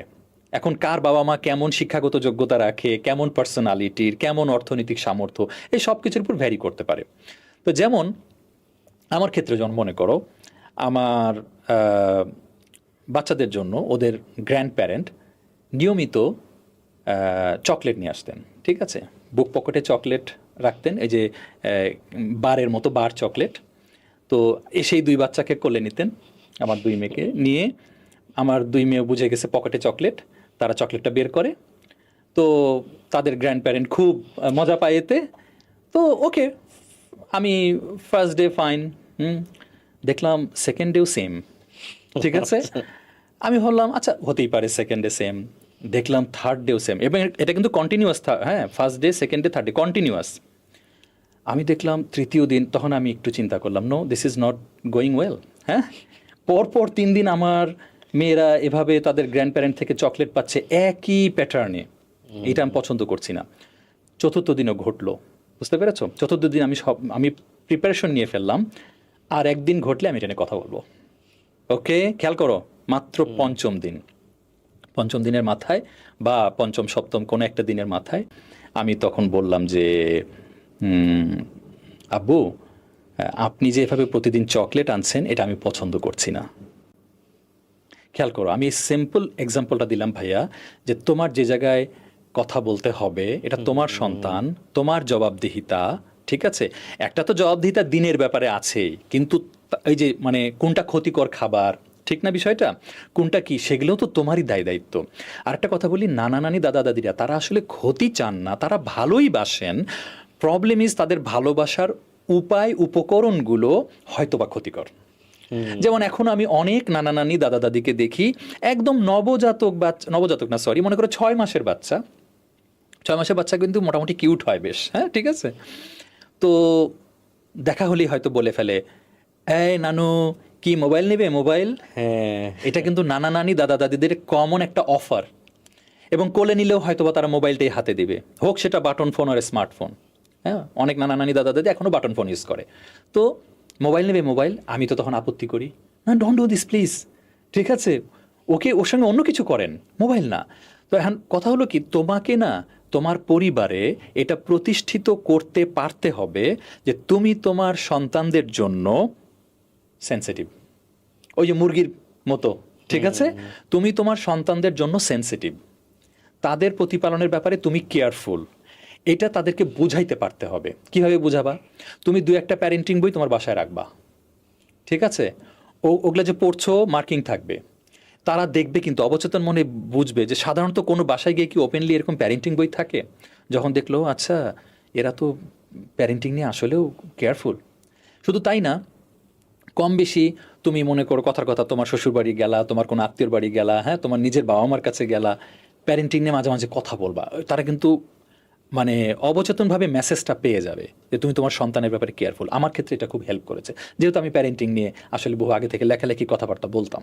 হ্যাঁ, এমনও হয়েছে জানো যে আরও অনেক পরে যখন হয়তো বা আমার মেয়েরা কথার কথা ক্লাস 3-4-এ পড়ে, হয়তো বা আমার আব্বুই তাদেরকে কিছু একটা দিতে চেয়েছেন, কিন্তু সে চিন্তা করেছে শিবলিকে এটা পছন্দ করবে কিনা, শিবলির কাছ থেকে জেনে নেই, which is good in one sense, ঠিক না বলো? হ্যাঁ, আরেকবার হলো কি জানো, আমার 2 মেয়ে, ওদের খুব জ্বর, তো তখন ওদের গ্র্যান্ড প্যারেন্ট দেখা করতে আসলেন। উনি করলেন কি, তোমার বাজারে চিপস পাওয়া যায় না, তখন ওরা ছোট অনেক, ওই চিপসগুলো কিন্তু 1 ডজন একসাথে লাগা থাকে। উনি একদম 1টা 2টা না, 1 ডজন ওই পুরো রোলটা কিনে বড় একটা পলি ব্যাগে, হ্যাঁ, উনি কিনে নিয়ে আসছেন। ন্যাচারালি মানে নানা দাদারা চাইবেনই যে নাতির জন্য, বললাম না তারা ভালোবাসেন, তাদের উপকরণ উপায়টা অনেক সময় ক্ষতিকর হতে পারে। কলিং বেল বাজলো, আমি দরজা খুললাম, খুলে দেখলাম তার হাতে বিশাল একটা ব্যাগ, এরকম প্রচুর চিপস। আমি তার হাত থেকে নিলাম। আমি তো সাথে সাথে আমার মাথায় চিন্তা যে এত চিপস তো আমার বাচ্চাকে আমি একসাথে দেখতে দিব না, ঠিক আছে, বড় জোর একটাই দেখবে। আমি করলাম কি, ওখান থেকে আমি বললাম আমাকে দেন। আমি নিয়ে ওখান থেকে একটা ছিঁড়ে বাকিটা আমাদের যে স্টোর রুম ছিল, স্টোর রুমে গিয়ে আলমারির উপরে রেখে দিয়ে আসছি, রেখে দিয়ে একটা নিয়ে আমি বাচ্চাদের হাতে দিছি। তো হ্যাঁ, ওদের গ্র্যান্ড প্যারেন্ট তখন হয়তো জানতে চাইছে কই, আমি নাতনির জন্য নিয়েছি, ওইটা কই। তা আমি তখন বললাম যে না ওটা আছে, পরে দিব, এখন একটাই থাক। কিন্তু আমি চাই নাই যে আমার মেয়েরা একসঙ্গে এত দেখুক, কারণ এটাও কিন্তু প্যারেন্টিংয়ের একটা রং কনসেপ্ট। তুমি যদি তোমার সন্তানকে অঢেল দিতে থাকো, তাদের সামনে যদি কোনো জিনিস প্রচুর পরিমাণে দেখতে থাকে, ঠিক আছে, if it is very available, তাহলে কিন্তু ওটার চাহিদাটা অন্যরকমভাবে তৈরি হয়ে যায়। তো সামারি হলো ভাইয়া, যে যখন ফ্যামিলিতে এরকম দ্বিমত করার মতো মানুষ অনেক থাকে, এখানে তোমাকে স্ট্রং হতে হবে, নাম্বার 1। নাম্বার 2, তাদেরকেও তোমাকে বুঝাইতে হবে যে তুমি প্যারেন্টিং নিয়ে চিন্তাশীল, হ্যাঁ, আর যেখানেই ক্ষতিকর কোনো কাজ হবে একটু হলেও তোমাকে বলতে হবে, চুপ থাকা যাবে না। যেমন আমি বলেছিলাম যে আপনি যে প্রতিদিন চকলেট আনছেন এটা আমি পছন্দ করছি না। আচ্ছা ভালো কথা, জানো আমার এই কথাটা উনি কষ্ট পেয়েছিলেন। আচ্ছা, স্বাভাবিক, কারণ আমার নাতিকে আমি ভালোবেসে আনছি, এখানে এভাবে কেন কথা তবে বলবো? চকলেটই দিচ্ছি। চকলেটই তো দিচ্ছি, আমি ক্ষতিকর কি দিলাম? ঠিক আছে, তো সে কষ্ট পেয়েছিল। কষ্ট পেয়ে এই কষ্টটা অন্য আরেকজনের কাছে প্রকাশ করেছিল আচ্ছা, আপনাকে ওই বলেন। সময়। হ্যাঁ, আমাকে ন্যাচারালি বলে নাই, কিন্তু জানো অ্যারাউন্ড 8-10 বছর পর যখন সে দেখলো যে না আসলেই তো শিবলি এ ব্যাপারে অত্যন্ত কনসার্ন, এবং সে তো আসলেও একটা ভালো রেজাল্টের দিকেই যাচ্ছে, বুঝতে পেরেছো? অ্যারাউন্ড 8 to 10 years পর, মানে যখন আমার বাচ্চাদের বয়স প্রায় 8-10 বছর, সে প্রকাশ করেছিল যে শিবলি আসলে ঠিক ছিল। Did you see? হ্যাঁ, তার মানে তুমি যে সময় যে কথাটা বললা সেটা তোমার বাবাকেই বলো, মাকেই বলো, বা তোমার ইনলসদেরকেই বলো, আপাতত তুমি যদি উত্তমভাবে বলো, হ্যাঁ আপাতত কষ্ট পেলেও তোমার তো কষ্ট দেওয়াটা ইন্টেনশন ছিল না। পরে ওনারা বুঝতে পারবেন যে না, ও আসলে শুধু শুধু আমাকে এই কথাটা বলে নাই, because I can see now the result, the action he is doing with his kids. বুঝতে পেরেছ? এটাই আর কি। আচ্ছা ভাই, এখন স্ক্রিন অ্যাডিকশন নিয়ে আসি। আমি যেহেতু দীর্ঘদিন মাদ্রাসাত নূরে ছিলাম, এটা হচ্ছে প্যারেন্টসের খুব কমন একটা কমপ্লেন যে বাচ্চারা স্ক্রিন এডিক্টেড। টিচারদের এটা একটা কমপ্লেন যে বাচ্চারা একদম অবস্থা খারাপ। মানে এটা একটা দিনই পরিবেশের কথা বলতেছি, আর অন্যখানে তো খারাপ কন্টেন্টেই ভরপুর। আমাদের ভালো কন্টেন্টেই হয়তো অ্যাডিক্টেড হয়ে যাচ্ছে। আর আমার নিজের বাচ্চার ক্ষেত্রে একটা জিনিস ভালো দেখছি, সেটা হচ্ছে আমার ওয়াইফ যেটা করে, খাওয়ার সময় তাকে অনেক দিন থেকে, আমি তো বুঝতাম না, আমি তো আসলে যেটা বললাম ও বেশি ইনভলভ পড়াশোনার দিক থেকে। তো 6 মাস থেকে ও হচ্ছে নিজেকে ও খাওয়ানোর অভ্যাসটা করতেছে, মানে ও নিজে খাবার খায়, তুলে তুলে এইভাবে করতে পড়ে যায়।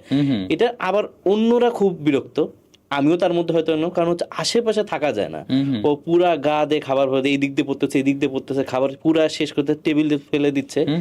এখন বুঝতে পারি সে কিন্তু এই 1 বছরের মাথায় সে খেতে পারে, হয়তো এখনো পড়ে কিন্তু সে কিন্তু খেতে পারে। অন্য বাচ্চারা যারা হচ্ছে দেখি একটু মারা হয়তো কম ইনভলভ বা জব করে বা অন্যদের দিয়ে খাওয়ায়, তারা কিন্তু মোবাইল দিয়ে ছাড়া খাওয়াইতেই পারে না।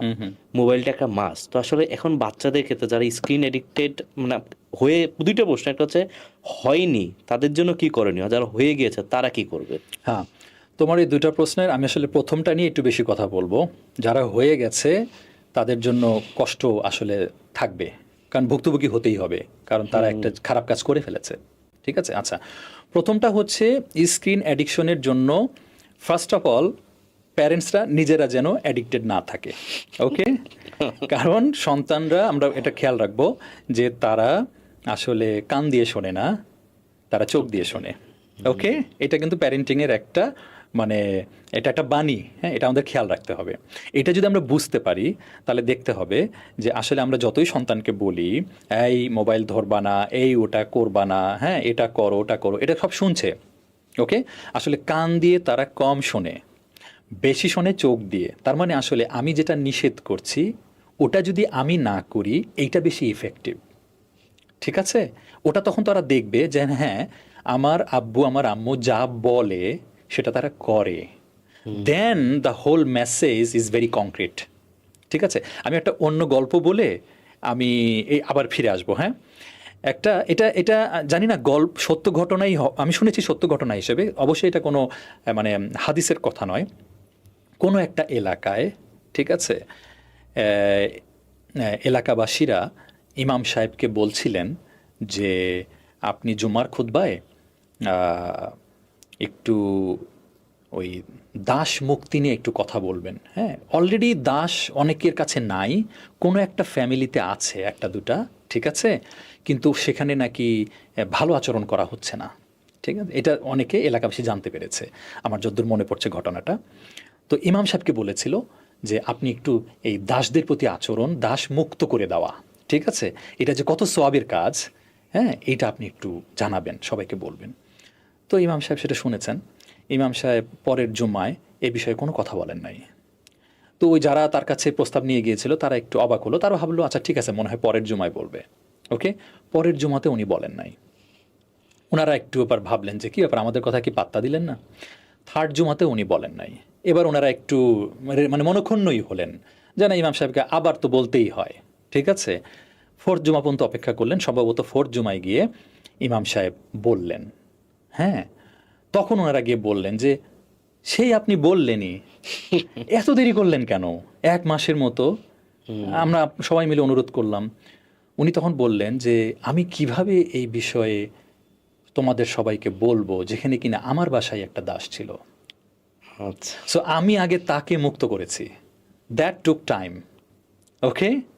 তারপরে আমি এই মেসেজটা দিয়েছি, এবং বাস্তবেও নাকি এটা দেখা গিয়েছে ওনার ওই জুমার খুতবার পর যেই পরিবারকে কেন্দ্র করে আসলে এই ঘটনাটা, তিনিও নাকি তার দাসকে মুক্ত করে দিয়েছেন।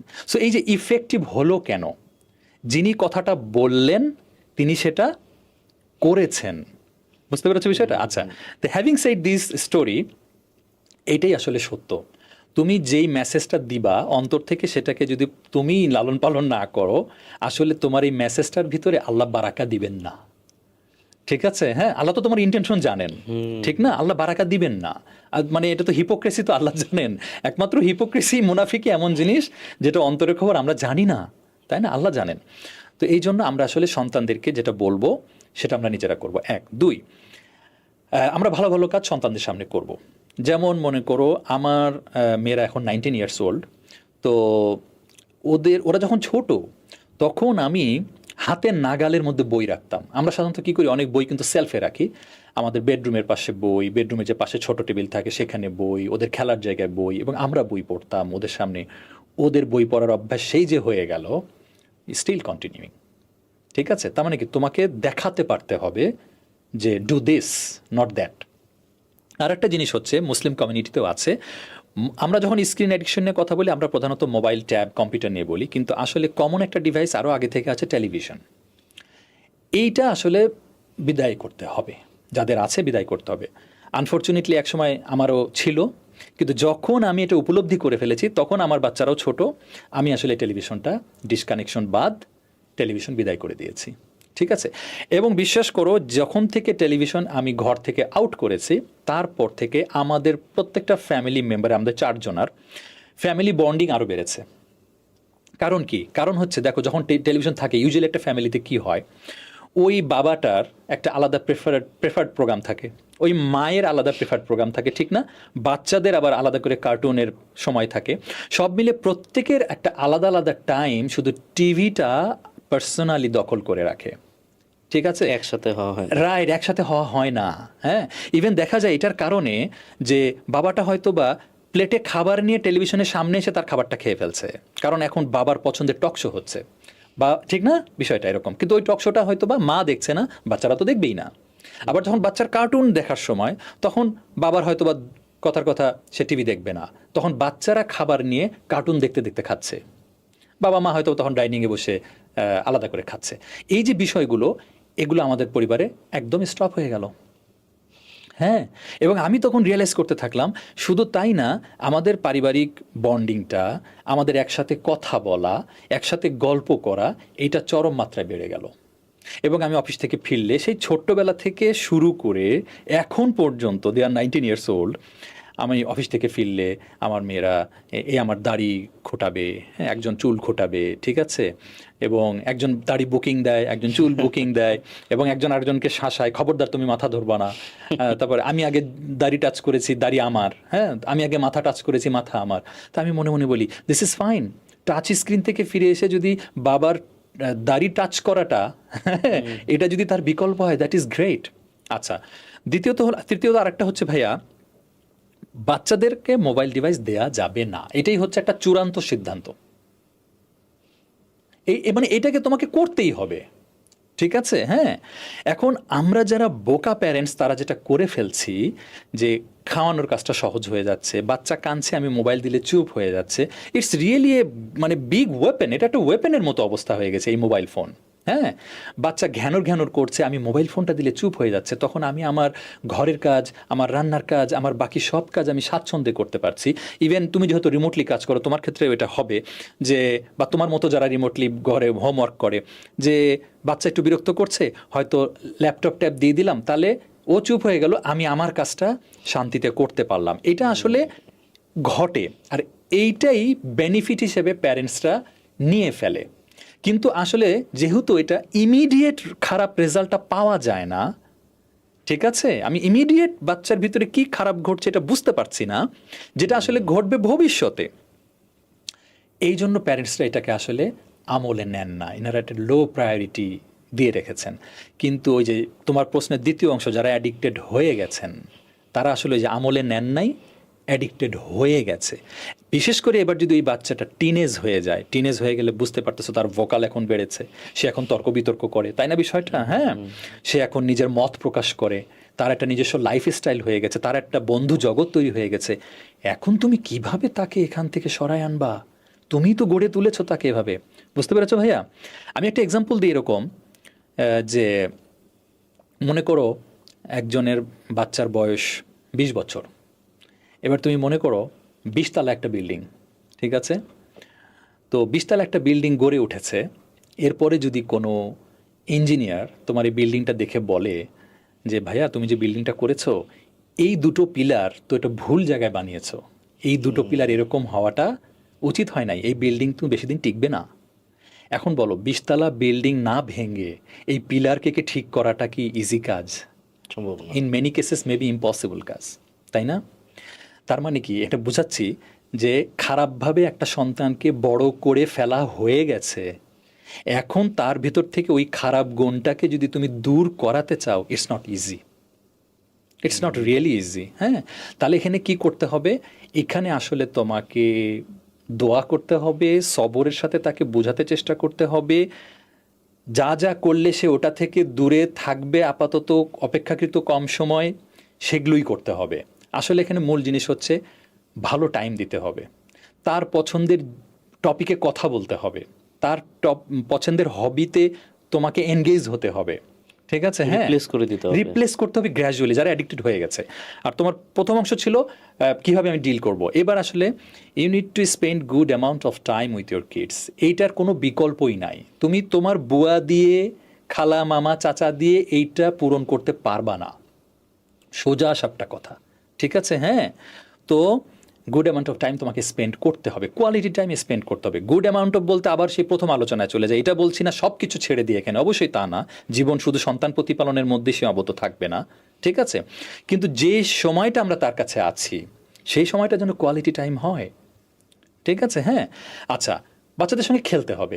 একটা জিনিস দেখো, বাচ্চারা কিন্তু মোবাইল ফোনের চাহিদা নিয়ে জন্ম নেয় নাই, এটা বুঝতে হবে। তারা কোনো চাহিদা নিয়ে জন্ম নেয় নাই। হ্যাঁ, এই চাহিদাগুলো মানুষের ফিতরাত, ভালোবাসা, নিরাপত্তা, স্নেহ, তাই না?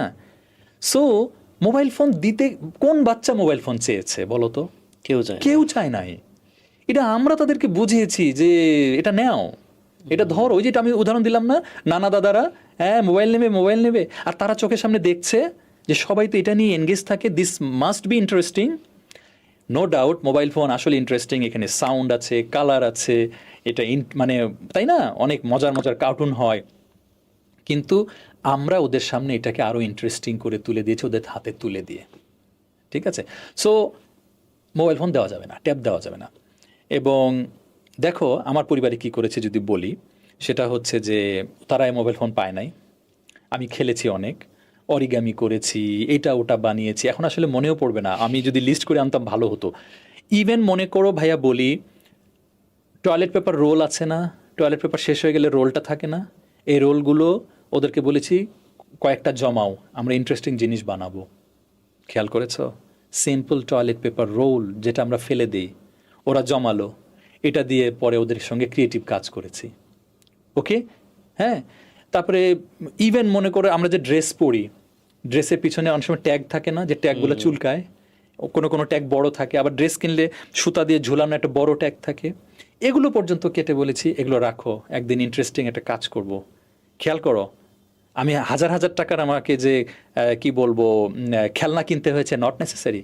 ওদের সঙ্গে আমি প্রচুর জিনিস বানিয়েছি, শুধু তুমি colourful papers, glue, scissors, buttons, clothes, এইসব দিয়েই ঘরে যে জিনিসগুলো তুমি ফেলে দিতে চাও সেগুলো দিয়ে you can spend good amount of time with them. ওরা জীবনে কমপ্লেন করবে না, আব্বু টয়লেট পেপার রোল দিয়ে আমার সঙ্গে কেন খেলছো, ছি। ওদের তো কোনো চাহিদা নাই। এক্স্যাক্টলি, আসলে ওরা নতুন কিছু চায়। রাইট, ইউ আর, ঠিক আছে। হ্যাঁ, ওরা ওরা এটা বলবে না যে আব্বু আমাকে ট্যাব দাও। If you can make it interesting they will enjoy it, that's it. আমার বাচ্চাদের ক্ষেত্রে যেটা হতো, ওর আম্মু অনেক সময় ওর খালাকে নিয়ে হয়তো বা কোথাও যাবে, শপিংয়ে যাবে। বাচ্চারা কিন্তু মার্কেটে যেতে পছন্দ করে। আমার বাচ্চারা কখনো চায় নাই, আম্মু তুমি যাও, তুমি যাও, আমি যাবো না, আব্বুর সঙ্গে বাসায় থাকবো ছুটির দিনগুলো। কারণ ওরা জানে আব্বু মজার কিছু করবে, দ্যাটস ইট। এবং আসলেও আমি ছুটির দিনগুলো তো আরও বেশি, সপ্তাহে 2 দিন ছুটির দিন, আরও বেশি মানে বলতে পারো যে 7-8 ঘন্টাই হয়তো মজার কাজই করছি। হ্যাঁ, যাদের এত সময় দেওয়ার ফ্লেক্সিবিলিটি নাই, আমি বলবো না আমি 7-8 ঘন্টা দিয়েছি বলে তোমাকেও দিতে হবে। হ্যাঁ, এক একজনের বললাম না সামর্থ্য এক এক রকম, কিন্তু গুড কোয়ালিটি টাইম দিতে হবে, দ্যাটস ইট। হ্যাঁ, আচ্ছা, শেষ হয়নি এখনো, শোনো। আমি ওদের যখন ক্লাস 5-এ ফাইনাল পরীক্ষা দিবে, বোর্ড পরীক্ষা, তখন ওদের ছিল, এখন তো বোধহয় উঠে গেছে তাই না? হ্যাঁ, তখন না আমি মুখ ফসকে বলে ফেলেছি, মুখ ফসকে, যে আম্মুরা মোবাইল কিনে দিব। আম্মুরা তোমরা যদি ভালো রেজাল্ট করো আমি তোমাদেরকে ট্যাব কিনে দেবো। আচ্ছা, বিশ্বাস করো ভাইয়া, এটা বলার পরে আমি খালি চিন্তা করছি, আল্লাহ আমি এটা কি ওয়াদা করলাম ওদের কাছে, আমি তো আসলে ট্যাব দিব না, এটা তো ক্ষতি হবে। আমি 2টা দিন শুধু চিন্তা করলাম যে আমি এটা ওয়াদা করে ফেললাম, এখন আমি কি করব। আমি দ্বিতীয় দিনে বললাম আম্মু আমি একটু কথা বলবো, কি তোমাদেরকে যে আমি সেদিন এটা ওয়াদা করে ফেলেছি, আসলে আমি চিন্তা করে দেখলাম এই ওয়াদাটা আমি ভুল ওয়াদা করে ফেলেছি, আমি ওয়াদাটা আমি রাখবো না। ইভেন আমি 8-এ তোমরা, 8-এও কিন্তু বোর্ড পরীক্ষা ছিল, 8-এও যদি ভালো রেজাল্ট করো তখন দিব কি না আমি ওই সময় চিন্তা করব, আমি এটা উইথড্র করতে চাই। ওরা বলল আব্বু এটা আমরাও চাই না, তুমি আমাদেরকে এর বিনিময়ে, হ্যাঁ, আমাদেরকে ওমরা করতে নিয়ে যাও। আলহামদুলিল্লাহ, ঠিক আছে, তারাই বলেছে হ্যাঁ। এবং ওদের এটা একটা কমন এক্সপেকটেশন যে we don't want any other kind of expensive gifts, যদি আমাদেরকে ওমরা নিয়ে যাও উই আর ভেরি হ্যাপি। আলহামদুলিল্লাহ, সেই ওরা ট্যাব পেলো কখন দেখো, বাধ্য হলাম আমি আসলে দিতে কোভিডের সময়।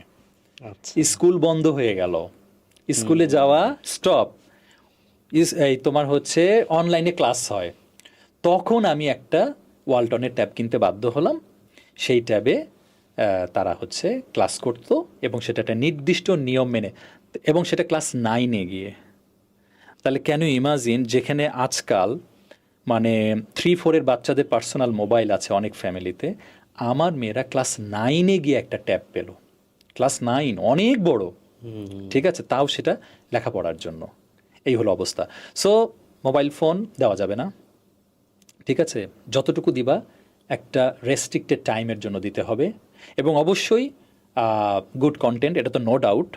আর হচ্ছে অন্য টাইম দিতে হবে প্রচুর, যেন সে আসলে তোমার ভিতরে, এটা আমি বলে রাখি সকল প্যারেন্টসদের জন্য, যে আসলে প্যারেন্টিং সহজ হবে if you can make yourself an interesting person to your kids.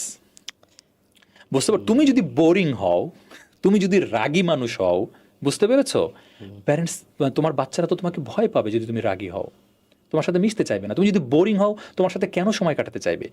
You need to make yourself an interesting person to your children, ওকে?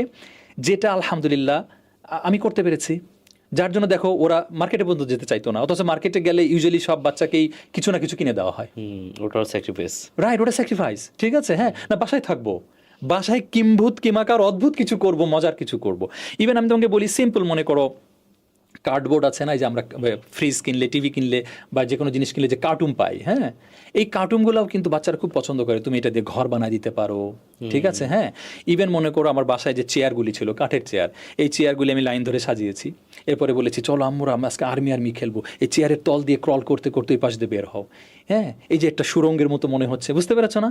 এইভাবে চেয়ারগুলোর ভিতরে আমি ডিস্টেন্স বাড়িয়ে দিলাম, এবার বললাম নাও আর্মির মতো এক চেয়ার থেকে আরেক চেয়ারে তুমি পা জাম্প করে করে, হ্যাঁ, আগাও। এই যে ওদের কিছু কাইনেটিক মুভমেন্ট। এছাড়াও ভাইয়া আমার কিন্তু শিশু লালন পালন চ্যানেলে আমি এইরকম ভিডিও দেখি, হ্যাঁ আমি কিছু বানাচ্ছেন, এই করছেন। রাইট করেছি।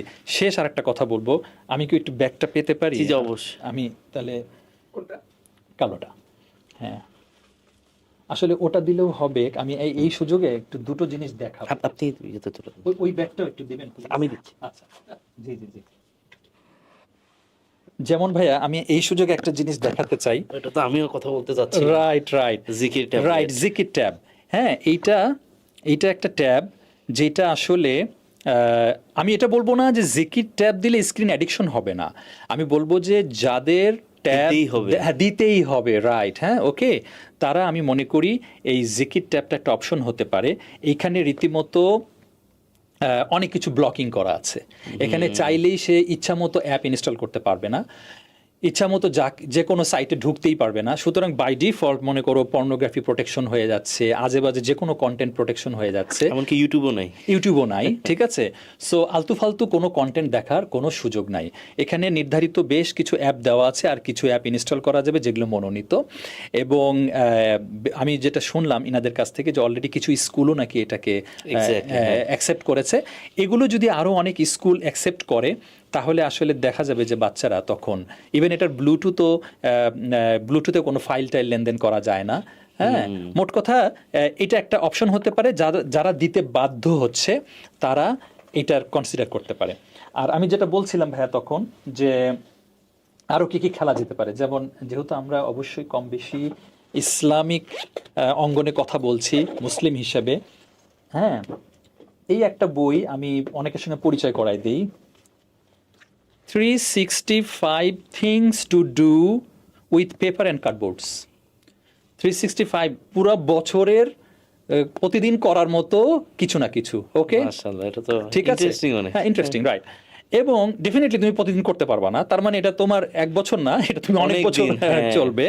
এবং এখানে অনেক কিছু করার মতো সব আইডিয়া দেওয়া আছে, ঠিক আছে, যেগুলো তুমি বাচ্চাদের সাথে নিয়ে বসে করবা। এবং কি দিয়ে করবা, ওই যে বললাম তোমার ঘরের ফেলে দেওয়া বিভিন্ন জিনিস নিয়েই হয়তো করবা। আমার বাসায় কিন্তু মোটামুটি সারা বছর তোমার colour sign pen, colourful papers, glue, scissor সারা বছর থাকতো। যখনই সুযোগ পেতাম কিছু না কিছু করতাম। তারপরে মনে করো নেচারের সঙ্গে মিশতে হবে, বৃষ্টি হলেই আমরা ছাদে গিয়ে বৃষ্টিতে ভিজতে হবে। বৃষ্টি হলে আমরা যেটা করতাম, আমার 2 মেয়ে, আম্মু বৃষ্টি হচ্ছে দোয়া পড়ো আল্লাহুম্মা সাইয়্যিবান নাফিয়ান, এরপরে চলো এবার ছাদে গিয়ে ব্যাস। বাচ্চারা কিন্তু পানি খুব পছন্দ করে, খুব পছন্দ করে। সব বাচ্চা, ঠিক আছে, হ্যাঁ। এইভাবে আসলে তোমাকে ক্রিয়েটিভ কাজ করে যেতে হবে।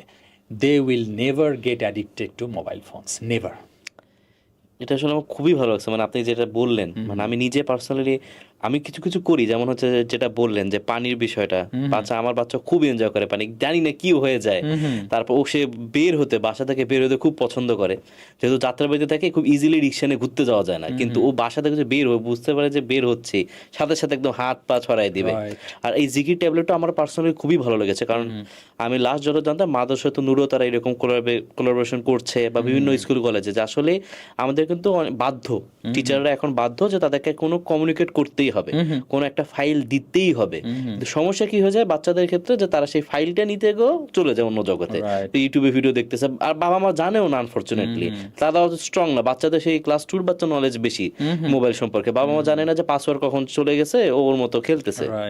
এখানে এটা খুবই স্ট্রং যে সব কিছুই আলটিমেটলি সিনিয়র কারো প্যারেন্টস হোক বা টিচার হোক তাদের কন্ট্রোলে থাকবে, তাদের বাইরে আমি ইউটিউব ফেসবুক কিচ্ছু ডাউনলোড করতে পারবো না। এটা এই আইডিয়াটা আমার খুবই ভালো লেগেছে পার্সোনালি। এবং সম্ভবত ওখানে একটা স্কুলের একটা অ্যাপ আছে যেখান থেকে টিচাররা তাদের ক্লাস নোট এগুলো আপলোড করে দিতে পারে স্পেসিফিক জায়গায়, রাইট, স্পেসিফিক জায়গা থেকে। সুতরাং যদি কোনো পিডিএফও আপলোড করতে হয়, স্কুল টিচার আপলোড করে দিবে, এখানে স্টুডেন্টরা সেই পিডিএফটা পেয়ে যাবে। হ্যাঁ, কিন্তু অন্য কোথাও যেতেও হবে না ড্রাইভে। এটা খুবই ভালো কনসেপ্ট লেগেছে। এখানে আরেকটা বিষয় জানতে চাচ্ছি, সেটা হচ্ছে যদি আপনাকেই বলি, আপনার যেহেতু স্ক্রিন এডিকশনটা খুব ডিফিকাল্ট পর্যায়ে চলে গেছে, যারা আসলে ধরেন ক্লাস, আপনার বাচ্চাই ধরেন আরেকভাবে চিন্তা করে যে ক্লাস 6-এ তারা আপনার কাছে ডিভাইস চাচ্ছেই, আব্বু দাও হয়তো আপনার সাথে হয়নি, কিন্তু এখনকার যেহেতু বাচ্চারা হয়তো সবাই তো ইসলামিক ওয়েতে করবে না, সে আশেপাশে সবাইকে দেখবে যে মোবাইল চাচ্ছে, সে খুব চাচ্ছে আব্বু দাও, আমি ভালো রেজাল্ট করলে দিবা, এই করলে দিবা, সেই বাবা মাদের প্রতি আপনি কি বলবেন? না আসলে এই যে আব্বু দাও এই পর্যায়ের মনোভাব, এই পর্যায়ের আচরণটা তো আরও আসলে ছোটবেলা থেকেই গড়ে তোলার বিষয় ছিল, ঠিক আছে। একটা জিনিস দেখো, মানব সন্তান তো হঠাৎ করে 2025 সালে এসে জন্ম নিচ্ছে না, ঠিক আছে, তাই না? ঠিক, হ্যাঁ, তাহলে আমরা তো মানুষের আচার আচরণ সবই আমাদের কাছে অজানা নয়, জানা। আমরা নিজেরাই, আমার কাছে অবাক লাগে, আমরা তো নিজেরাই আমাদের শিশু কিশোর যুবক সব কাল পার হয়ে আসলাম, হ্যাঁ, মানে সেই আমরাই আবার বাবা মা হয়ে গেলে কীভাবে ভুলে যাই? ঠিক আছে, এটা আমি মাঝে মাঝে আমি বুঝি না কিভাবে ভুলে যাই। আচ্ছা যাই হোক, তো হ্যাঁ যদি জিদ ধরেও, এটা কিন্তু জিদ শুধু মোবাইল নিয়ে না, জিদ একদম 2-3 বছরের বাচ্চারাও ধরতে পারে। একদম এমন ট্যান্টারাম করবে যে হাত পা ছোড়াছুড়ি, রাস্তায় শুয়ে পড়বে। আম, ওই মুহূর্তে তাকে যথেষ্ট পাত্তা দেওয়া যাবে না। আচ্ছা। মেকশিওর করতে হবে ওর ছোড়াছুরির কারণে ও যেন আহত না হয়, এটুকু মেকশিওর করে ওর এটাকে ঠান্ডা হতে দিতে হবে। ও মানুষের বাচ্চা, একটা জিনিস মনে রাখতে হবে, ও ইভেনচুয়ালি ওর এই কান্নাকাটির মাধ্যমে ও লার্ন করছে। ওর প্রথম কান্নাকাটির দিন যদি তুমি ইমিডিয়েট রেসপন্স করো, এটা ওর জন্য একটা লার্নিং হয়ে গেল যে আচ্ছা this is a way to get response. Okay, দ্বিতীয় দিনও সেম কাজ করে ও যখন পেয়ে গেল, ও বুঝে গেল, কনফার্ম হয়ে গেল this is really a way. এভাবে কন্টিনিউয়াসলি দিনের পর দিন যখন সে করে, ও তখন বুঝে গেল this is my way to gate something. বুঝতে পেরেছো? যেটা আমাকে প্রথমে দিতে চায় না, এটা করলেই পেয়ে যাব। সো অনেক সময় বাচ্চারা কিন্তু এটাও শিখে যায়, দেখবা কোন জিনিসটা মায়ের কাছে চাইতে হবে, কোন জিনিসটা বাবার কাছে চাইতে হবে। বুঝতে পেরেছো? আর যেটা বলছিলাম, ও মানুষের বাচ্চা, ওর কোনো পূর্ব থেকে চাহিদা নাই। সো আসলে আমরা ওকে সেইভাবেই ট্রিট করব। ওই যে যেটা বলছিলাম তখন, যে গ্র্যান্ড প্যারেন্টসদের ব্যাপারে আমরা যেমন স্ট্রিক্ট হব, আমার বাচ্চার ব্যাপারেও হতে হবে। ঠিক আছে? হ্যাঁ, এমন নয় যে আমি বাচ্চাকে আমি সব ছাড় দিচ্ছি, কিন্তু অন্যরা আমার বাচ্চার ক্ষতি করতে গেলে আমি সেখানে স্ট্রিক্ট হচ্ছি, তা তো নয়। সো আমার বাচ্চা যে জিনিস চাইবে আমাকে সেভাবেই রেসপন্স করতে হবে, যেটা না মানে না। ঠিক আছে, এটা আমি দিব না। হ্যাঁ, এখন এর অল্টারনেটিভ দিতে হবে, এটা সত্য, কারণ সে একটা মানুষ, তার ভিতরে একটা আকাঙ্ক্ষা আছে, চাহিদা আছে। আর একটা বিষয় হলো পিয়ার প্রেশারে পড়তে পারে। যেমন এখন আমার বাচ্চাকে যদি এমন স্কুলই আমি ভর্তি করাই, যে স্কুলই আসলে প্যারেন্টসরা খুব হয়তো ধরে নিচ্ছি অর্থনৈতিকভাবে অনেক স্বাবলম্বী, সেখানে আসলে স্কুল থেকেও এত গাইডলাইন্স নাই, এবং তারা তাদের বাচ্চাদেরকে হয়তো দামি দামি জিনিসপত্রই দেন, তখন তো আমার বাচ্চাও সেটা আসলে পিয়ার প্রেশারে পড়বে। আচ্ছা ভাইয়া, এখন ধরেন যাদের একাধিক সন্তান আছে, তাদের মধ্যে কিভাবে ভালো সম্পর্ক আমরা করতে পারি প্যারেন্টসরা? সন্তানদের ভিতরে জি। না, আসলে সিবলিং ফাইট একটা শব্দ আছে, আমি উত্তর দেওয়ার আগে বলি, যেমন আমার সম্পর্কে তো নিশ্চয়ই, আমার পরিবার সম্পর্কে, আমার টুইন মেয়ে সম্পর্কে সবাই বা তুমিও ভালো ধারণাই রাখো। হ্যাঁ, ভালো অবশ্যই ইন জেনারেল, কিন্তু ওরা যে দুই বোন, ওরা যে সিবলিং, ওদের ভিতরে কিন্তু ওই রেশারেশিটা, মান অভিমান, ঠিক আছে, বা সিবলিং ফাইট, ওটা কিন্তু আছে। ঠিক আছে, যেটা ভাই বোনদের মধ্যে থাকবেই। ওকে, এটা কমন। তো যেহেতু কমন, ওটাকে আমি আলোচনায় আর বেশি ফোকাস করতে চাচ্ছি না। সাধারণত যেটা আমরা মানে হয়তো বা ভাই বোনদের ভিতরে যদি মানে হিংসা, তাই না, প্রতিযোগিতা, প্রতিদ্বন্দ্বিতা, ওই পর্যায়ে যেন না যায়। ওকে, সো আমার প্রথম কথাটাকে ভুল বোঝো না, একটা ভাই বোনের ভিতরে যে ভাই একটা বোনের সাথে থাকবেই। থাকবেই, ঠিক আছে। বিশেষ করে যদি ওরা, আমার তো ওরা দুই বোন, ভাই বোন হলে তো হয়তো বা আরো একটু অন্যরকম হয়। ঠিক আছে, হ্যাঁ, সবসময় খোটাখুটি লেগে আছে, হ্যাঁ, এরকম। ওটা আসলে এক ধরনের, আমি বলবো, গুড রিলেশনশিপ তৈরিতেও মেবি সাহায্য করে। কিন্তু বিশেষ করে বড় ভাই ছোট বোন, ঠিক আছে, এটা একটা বিষয়। কিন্তু ওটা ছাড়া আসলে ঘুরে ফিরে না, আমি এতক্ষণ যেগুলো আলোচনা করলাম অনেকটা চলে আসবে। পরিবারে তুমি যদি মানে ইসলাম রাখো, তাহলে তো অনেক কিছু আসলে ইনশাল্লাহ সহজ হবে। অপরদিকে যে মনে করো হাজব্যান্ড ওয়াইফের ভিতরে ভালো সম্পর্ক থাকাটা, এটা খুবই গুরুত্বপূর্ণ। ঠিক আছে, হাজব্যান্ড ওয়াইফের ভিতরে কেয়ারিং লাভিং সম্পর্ক থাকাটা গুরুত্বপূর্ণ। তাহলে তো ওরাও দেখছে যে কেয়ারিং লাভিং আসলে কিভাবে হয়, তাই না বিষয়টা? আচ্ছা, আবার মনে করো একাধিক সন্তানের ভিতরে আসলে বৈষম্য না করা, এটা তো আল্লাহ সুবহানাহু ওয়া তাআলা থেকে মানে কড়া নিষেধ আছে বৈষম্য না করা। এবং স্কলাররা বলেন যে যেই পিতামাতারা সন্তানদের ভিতরে বৈষম্যমূলক আচরণ করেন, ওই সন্তানদের ভিতরে আসলে একে অপরের জন্য হিংসা তৈরি হয়, তাদের ভিতরে ভালো সম্পর্ক তৈরি হয় না। খুব মানে স্বাভাবিক, তুমি যত যাই বলো, দেখো একটা বাবা মা যদি, তার হয়তো 3টা সন্তান আছে, কোনো একটা সন্তানকে বেশি ভালোটা দেন, বেশি ভালো আচরণ করেন, আর অপর দুজনকে তেমন করেন না, তাহলে কি হবে বলো তো? অপর দুজন বন্ধু হবে তার অপর এক ভাইকে ক্ষতি করার জন্য, কারণ তারা চোখের সামনে দেখতে পাচ্ছে যে আমার ওই ভাইটা বেশি ভালোবাসা পায়। এখানে তো বাবা মারই দোষ। বাবা মারই দোষ, রাইট। তো এটা আসলে খুব মানে কড়াভাবে নিষেধ আছে। তো আমরা আসলে এই বৈষম্যটা করব না, এটা হচ্ছে একটা অন্যতম বিষয়। তাহলে আমি মনে করি এটা হবে। আরেকটা জিনিস ভাইয়া, যে যাদের একটা ফার্স্ট বেবি আছে, এবং সেই মনে করো সেই বেবিটা ধরে নাও কথার কথা 7-8 বছর বয়স হয়ে গেছে, এবার আর একটা নতুন বেবি আসছে। এই সময় অধিকাংশ প্যারেন্টসরা যেটা ভুল করেন বা ওই বাসার, যে কনসিভ হওয়া থেকেই এই একটা নতুন বেবি আসছে, এখন তো আর তোমাকে কেউ ভালোবাসবে না, ওর মাথায় ঢুকাই দেয়া। মাথায় ঢুকায় দেওয়া হচ্ছে। একটা শিশুর জন্য ভাই ভালোবাসাটাই সবচেয়ে বড় দরকার, ভালোবাসা, নিরাপত্তা, স্নেহ।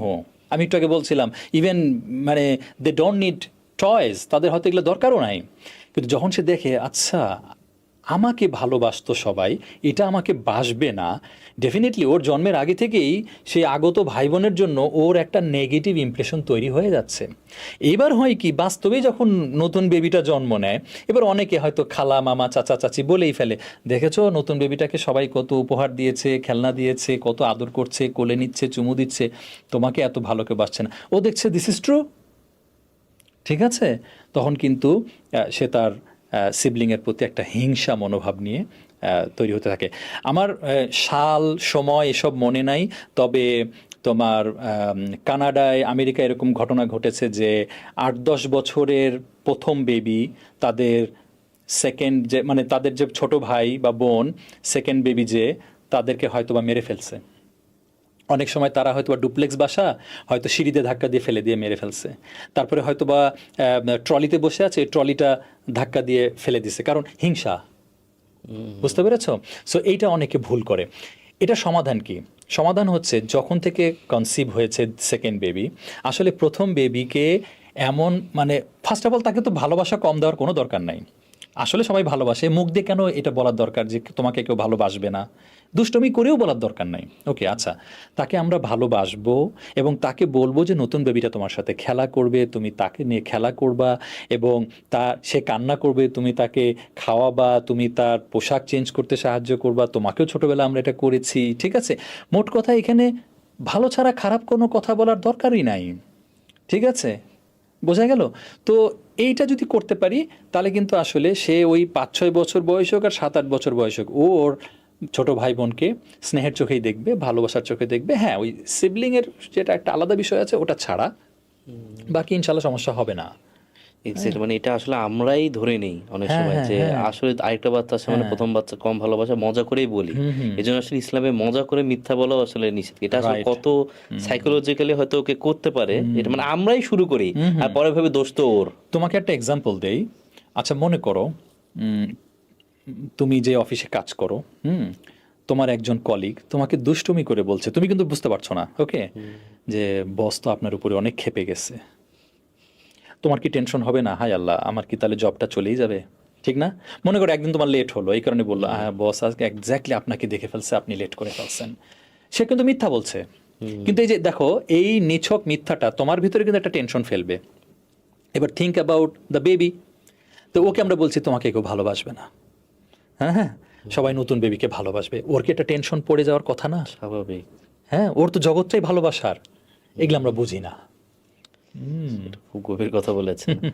তো আমরা একদম শেষ দিকে চলে আসছি পডকাস্টে, তার একটা দুইটা প্রশ্ন হয়তো আছে। তো একটা বিষয় জানতে চাই, সেটা হচ্ছে, এটা আমি টিচার হিসেবেও চিন্তা করেছিলাম যে টিচার হিসেবে হোক, ফাদার হিসেবে হোক, প্যারেন্টস হিসেবে হোক, আমরা শাসন আর আদর এই দুইটাকে ব্যালেন্স করতে পারি কিভাবে? কারণ অনেক সময় দেখি বেশি আদর করলেও অনেক সময় দেখা যায় যে কথা শুনতে চায় না, বা অনেকে আছে খুব স্ট্রিক্ট, মানে কিচ্ছু স্যাক্রিফাইস করবেই না, চকলেট দিবে মানে দিবেই না। তো আসলে এই দুইটা রোল কিভাবে ব্যালেন্স করা যায়? আসলে আল্লাহ সুবহানাহু ওয়া তাআলা মধ্যম পন্থা পছন্দ করেন। আমরাও সব জায়গায় চেষ্টা করব একটা ব্যালান্সড লাইফ স্টাইল গড়ে তুলতে, ব্যালান্সড আচরণ করতে। এটাই হচ্ছে টপ মোস্ট কথা। এবার কৌশলগত দিক যদি বলি, হ্যাঁ আসলেও কিন্তু শাসন এবং ভালোবাসা, তাই না? তুমি কি এই দুটো শব্দই বললাম, শাসন এবং ভালোবাসা, এই দুটাকে ব্যালান্স করতেই হবে, এটার কোনো বিকল্প নাই। এখন আমি কিভাবে করেছি যদি আমি কিছু এক্সাম্পল দেই, সেটা হচ্ছে ডেফিনেটলি ভালোবেসেছি, আদর করেছি, স্নেহ করেছি, কিন্তু দেখো যেমন ভালোবেসেছি তারপরে কি মোবাইল ফোন দিয়েছি? দেই নাই, তাই না? আচ্ছা, তারপরে আমি একটা ছোট্ট এক্সাম্পল দিই যে আমিও কতখানি চিন্তা করতাম যে একবার হলো কি, আমার ওই যেই অফিসে মেডিকেল বেনিফিট সহ আমি জব করতাম, সেই অফিসের প্রেসিডেন্ট আমেরিকা থেকে আসছিলেন, ওই অফিসের প্রেসিডেন্ট আমেরিকা থেকে আসছিলেন, আমাদের সঙ্গে মিটিং করলেন। তা আমরা যারা ওই সময় সিনিয়র ছিলাম, আমাদের জন্য ক্যাডবেরির চকলেট বার নিয়ে আসছিলেন। আমি জীবনে এত বড় ক্যাডবেরি চকলেট বার নিজ চোখে দেখি নাই, এত বড়, ঠিক আছে, এত বড় যে তৈরি হয় আমি তাই জানতাম না। আমি জানতাম বড় জোর এই যে মোবাইল ফোনের সাইজ, পকেটে আটে এরকম। এত বড় ক্যাডবেরি চকলেট বার, ওকে, আমাকে দিয়ে বলেন শিবলি ফর ইউর টুইন বেবিজ, ঠিক আছে, খেয়াল করো। এবার যেন আমি টেনশনে পড়ে গেলাম, এত বড় চকলেট বার কি আমার বাচ্চাকে দিব? ওর চাহিদা চেঞ্জ হয়ে যাবে না তো?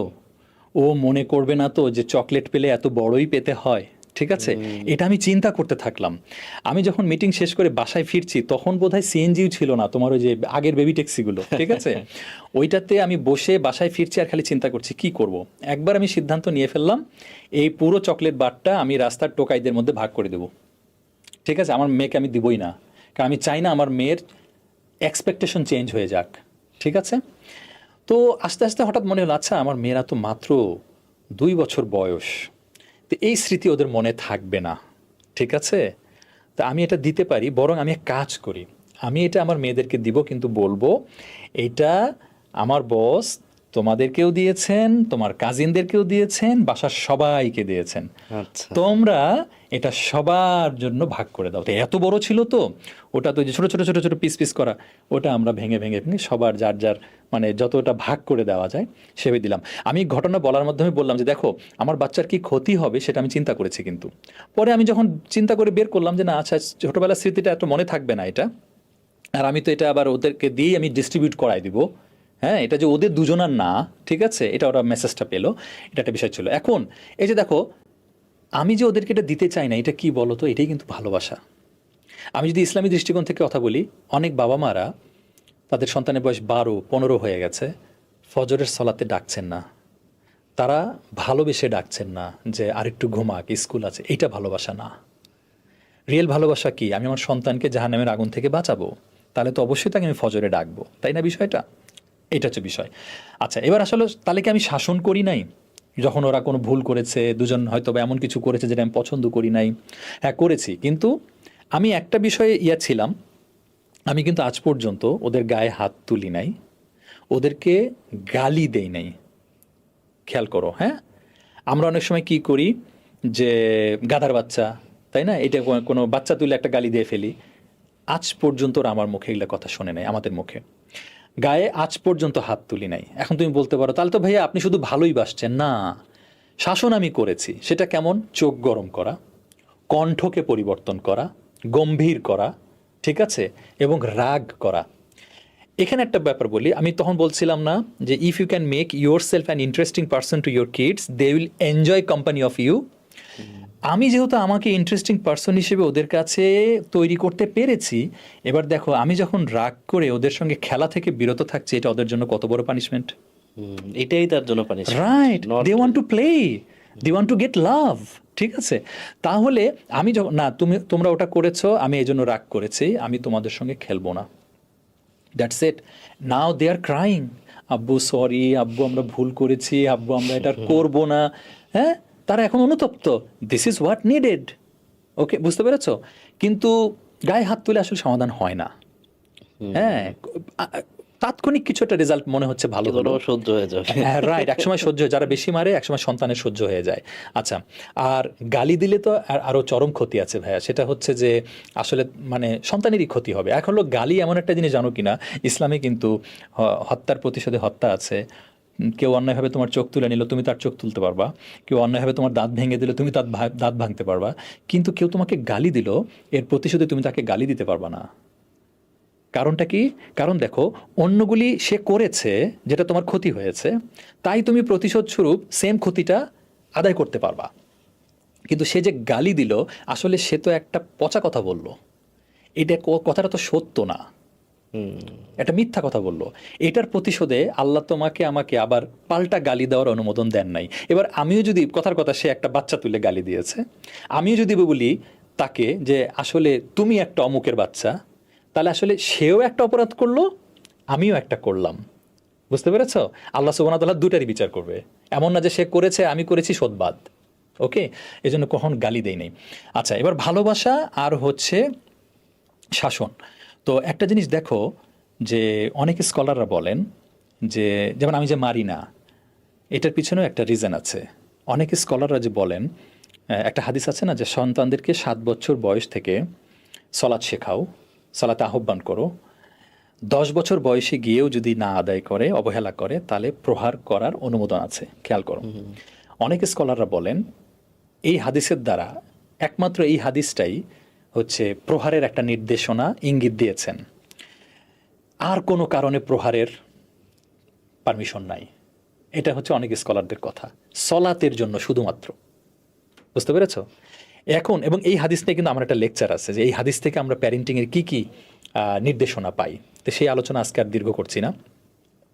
তো আমিও আসলে শাসনের ক্ষেত্রেও কিন্তু জানো এই জিনিসটা আমি মেনটেন করেছি।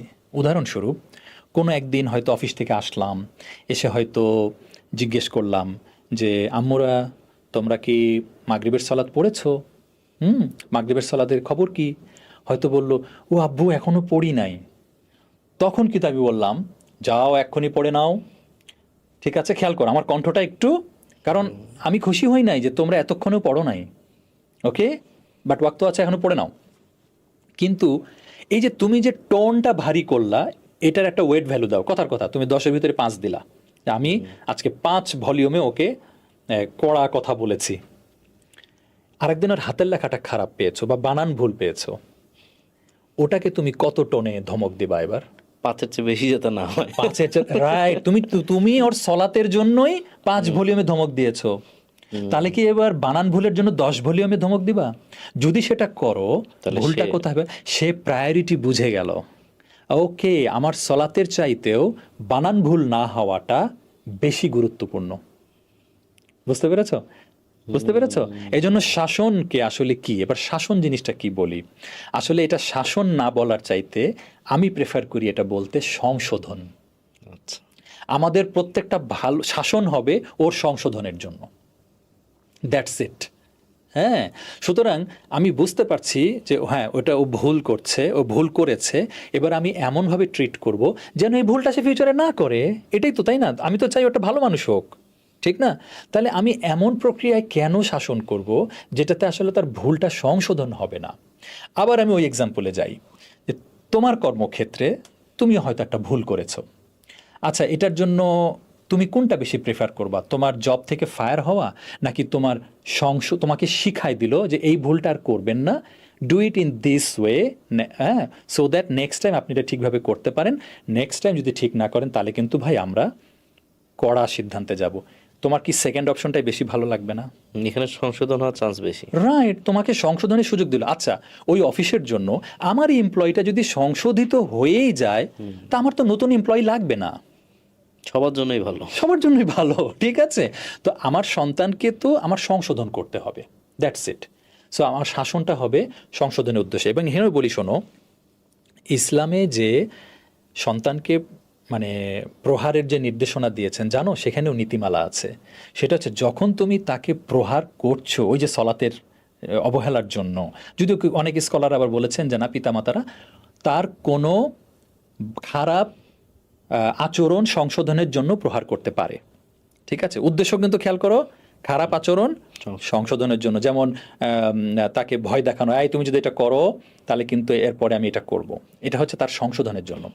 সেই ক্ষেত্রেও স্কলাররা বলেন যে আপনি আপনার মনের ঝাল মিটায় তাকে মারতে পারবেন না। কারণ যখনই তুমি সন্তানকে মনের ঝাল মিটায়, মানে অনেক সময় বাবা মা কিন্তু মারতে মারতে মানে এক্সট্রিম পর্যায়ে চলে যায়, তার মানে তুমি আর এখন তাকে কিন্তু সংশোধনের জন্য শাসন করছো না, এখন তুমি তোমার রাগ ক্ষোভ প্রকাশ করছো। আচ্ছা, এবার শিশু কি বলতো, আমাদের তুলনায় দুর্বল, ঠিক না? এবার দুর্বলের প্রতি জুলুম হওয়া, যে কোনো দুর্বলের প্রতি, শুধু শিশু না, একটা মানে প্রাপ্তবয়স্ক দুর্বল মানুষ আর গরিব মানুষ, বড় লোকরা ধনীরা গরিবের প্রতি যদি জুলুম করে, তেমনি পিতামাতারা যদি শিশুদের প্রতি জুলুম করে, তাহলে কিন্তু সেটা জুলুম, আল্লাহ সুবহানাহু ওয়া তাআলা সেটা বিচার নেবেন। আর একটা বলি, শোনো, আমরা অনেকেই জানি না, চেহারায় আঘাত করা কিন্তু হারাম, এমনকি শত্রুর চেহারাতেও। শত্রুর চেহারাতেও অনেক বাবা মারা কিন্তু ঝট করে বাচ্চার গালে থাপ্পড় মেরে দেয়। তাহলে কি হলো? হারাম কাজটা তো করলো সে। কি বোঝা গেল বিষয়টা? হ্যাঁ, তো এগুলো সব কিছু যদি একজন প্যারেন্টস মাথায় রাখে যে আমি ওর চেহারায় মারতে পারবো না, ঠিক আছে, আমি মনের ঝালমিটায় মারতে পারবো না, ঠিক আছে, আমি ওর সংশোধনের জন্য আমি ওকে ধমক দিব বা কড়া করব, কণ্ঠ, চোখ বা ওর সঙ্গে আমি সময় দিব না, ঠিক আছে?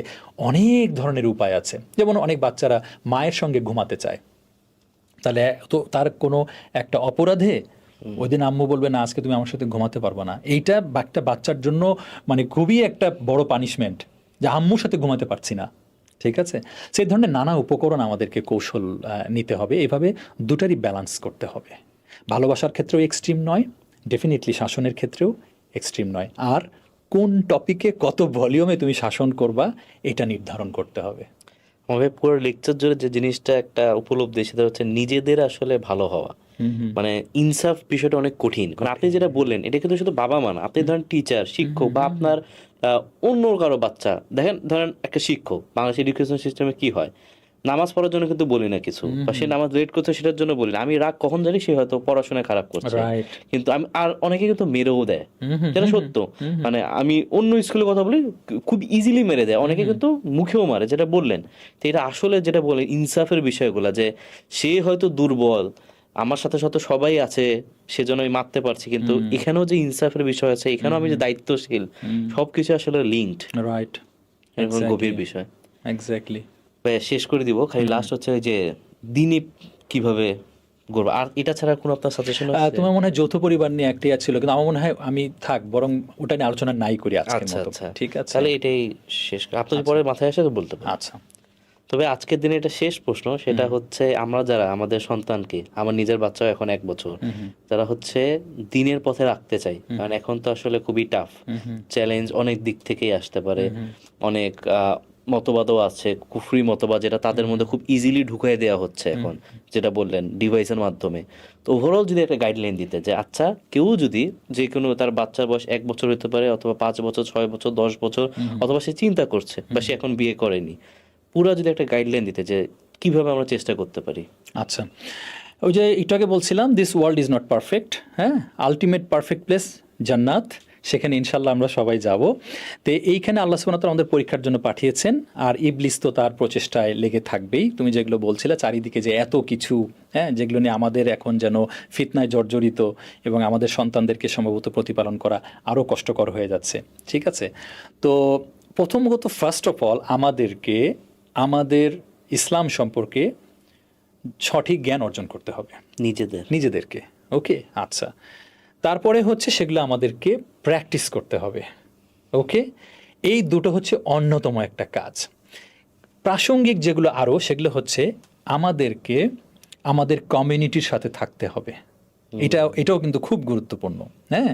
আমি থাকবো সম্পূর্ণ উল্টাপাল্টা মানুষদের সাথে, হ্যাঁ, তারাই থাকবে আমার প্রতিবেশী, তারাই হবে আমাদের, মানে আমি জেনে বুঝে এমন একটা জায়গা নির্ধারণ করলাম, হ্যাঁ, কিন্তু আবার আমি চাচ্ছি যে ইসলামের সব কিছু আমার পরিবারে থাকবে, এটা অনেক সময় কঠিন হয়ে যেতে পারে, ঠিক আছে? তা আমি এই কমিউনিটিটা একটা খুবই গুরুত্বপূর্ণ। এবার বাচ্চার স্কুলিং, সেটাও একটা বেছে বেছে যেন আমরা সেই সামর্থ্যের ভিতরে একটা ভালো স্কুলে দিতে পারি, এগুলি খুবই গুরুত্বপূর্ণ। আচ্ছা, এবার যেটা, যে আমরা কিভাবে তাদের ভেতরে এগুলো ঢুকাবো, তোমার প্রতিদিনের যে ইসলাম প্র্যাকটিস, সেটা সে দেখতে থাকবে, শিখতে থাকবে। যাদের বাসায় সাহায্যকারী আছে, আমরা যাদেরকে সোজা বাংলায় কাজের লোক বলি, দারোয়ান, পিয়ন, অনেক সময় দেখবা যে বড়রা তাদের সঙ্গে খারাপ আচরণ করছি, বাচ্চারা এগুলো চোখে দেখছে, ঠিক আছে? ঘরে তাকে ইসলাম শেখাচ্ছি, ঘরে তাকে সলাতের জন্য হয়তো বকাও দিচ্ছি, কিন্তু আবার ওদিকে সাহায্যকারীদের সঙ্গে বাজে আচরণ করছি, ইসলামের সঠিক প্রয়োগ হলো না। তাহলে তুমি যেটা বলছিলে তাদেরকে দিনইভাবে গড়ে তুলবো। আচ্ছা, এগুলো গেল বিভিন্ন প্রাত্যহিক জীবনের বিভিন্ন আচরণ। এবার যেগুলো আমাদের বাইরে থেকে পুশ হয়, সেটা মিডিয়া থেকে হোক, ফর এক্সাম্পল মনে করো LGBTQ ইস্যুটাই, এগুলো সন্তানদের সাথে ছোটবেলা থেকে অল্প অল্প করে কিন্তু আলোচনা করতে হবে। আচ্ছা, তোমরা পুরোপুরি অ্যাভয়েড, আমি জানি না তুমি জানো না, এরকম করলে হবে না, না, না, আমার কাছেই যাতে শিখে। হ্যাঁ, শোনো, আমার এই মেয়েরা আমার প্রতি, আমার 2 মেয়ে আমার প্রতি এমন আস্থা এনে ফেলেছে, ঠিক আছে? তখন তারা ছোট, কোনো একটা বিষয়ে আমি ওদেরকে কথা বলছিলাম, ওরা না তখন পুরোটা গ্র্যাব করতে পারছে না। আমার এক মেয়ে জাস্ট ওর বোনকে বলতেছে, রামিসা শোনো, এত কথা বুঝতে হবে না, আব্বু এটা নিষেধ করছে, তুমি এটা ফলো করো, আলহামদুলিল্লাহ, ব্যাস, দ্যাটস ইট, ঠিক আছে? তুমি এত বুঝবা না, আব্বু এটা নিষেধ করছে, তুমি এটা ফলো করো, ওকে? এই লেভেলের একটা আসলে বিষয় আসতে হবে। ওদের সঙ্গে কিন্তু জানো আমি ছোটবেলা থেকে প্রচুর কথা বলেছি, এটা একটা প্যারেন্টিং টিপসের মধ্যে বললাম। ওই যে তার মানে কি তুমি অনেক সময় দিয়েছো, আমি কথা বলেছি মানে কি অনেক সময় দিয়েছি।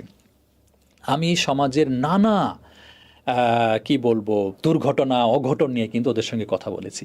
ইভেন মনে করো কোনো একসময় একটা নিউজ বের হয়েছিল না, যে কোনো একটা কলেজ নাকি ইউনিভার্সিটির ছাত্রছাত্রী তারা গ্রুপ স্টাডি করার জন্য একদিন বাসায় হয়তো বা তারা একসাথে ছিল, পরে আসলে একজন আর একজনকে কীভাবে যেন হত্যাই করে ফেলছে না কি করে ফেলছে সামথিং এরকম, অথবা গ্রুপ স্টাডি করতে গিয়ে তারা একটা অশালীন কাজ করে ফেলছে, এগুলো আবার পরে মানে অঘটনে রূপ নিয়েছে। আমি এগুলো নিয়েও আলোচনা করেছি যে দেখেছো যে এগুলোর ফলাফল দেখো। হ্যাঁ, আমরা কেন আল্লাহ এবং রসুল এগুলো আমাদেরকে নিষেধ করলেন, কেন আমাদেরকে মানে অশালীনতার ধারের কাছেও যেতে নিষেধ করলেন। এগুলো কিন্তু চারিপাশে যা কিছু ঘটে অটোমেটিক আমাদের কানে আসে, এমন নেসেসারি না যে পেপার কিনেই পড়তে হবে। মানে এখন কিন্তু নিউজ এবং ইনফরমেশন তোমাকে পড়তে হয় না, চলে আসে, তোমার কাছে চলে আসে, রাইট। সো সমাজের সমস্ত বিশৃঙ্খলা অঘটন নিয়ে, ইভেন রাজনৈতিক ইস্যু নিয়েও কথা বলেছি, আলোচনা করেছি, সব বিষয়ে আসলে ওদের সঙ্গে কথা বলা উচিত। যখন মানে ইভেন আমি এইটা মাথায় রেখেছিলাম যে আজকাল তো অনেকে বিয়ে করতে অনীহা প্রকাশ করে, হ্যাঁ বুঝতে পেরেছো, আমার সন্তান যেন এমন না হয়। আমি মোটামুটি অনেক আগের বয়স থেকে ওদের সঙ্গে বিয়ে নিয়ে কথা বলতাম, বিয়ের প্রয়োজনীয়তা, ঠিক আছে, আল্লাহ মানুষকে কীভাবে তৈরি করেছেন সুবহানাহু ওয়া তাআলা, বুঝতে পেরেছো। ইভেন আমি ওদের সঙ্গে এগুলো নিয়ে কথা বলতে বলতে মানে আমি চেষ্টা করেছি যেন ওরা এগুলোর গুরুত্ব বোঝে, ইসলামেই যে এগুলি, এবং এই যে ফিতরাতগত কিন্তু শোনো আল্লাহ সুবহানাহু ওয়া তাআলা আসলে দিয়েই দিয়েছেন, আল্লাহর নির্দেশ মানা এবং নিষেধগুলি আমরা যে পালন করব না, এটা আমাদের ভিতরে আল্লাহ আসলে দিয়ে দিয়েছেন।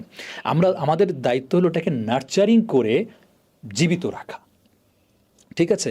সো আসলে একটা ছেলে যে বিয়ে হয় না, একটা মেয়ে যে আসলে বিয়ে হয় না, এটা ফিতরাতগত দিক থেকেও আসলে একটা মানুষ বোঝে, ঠিক আছে।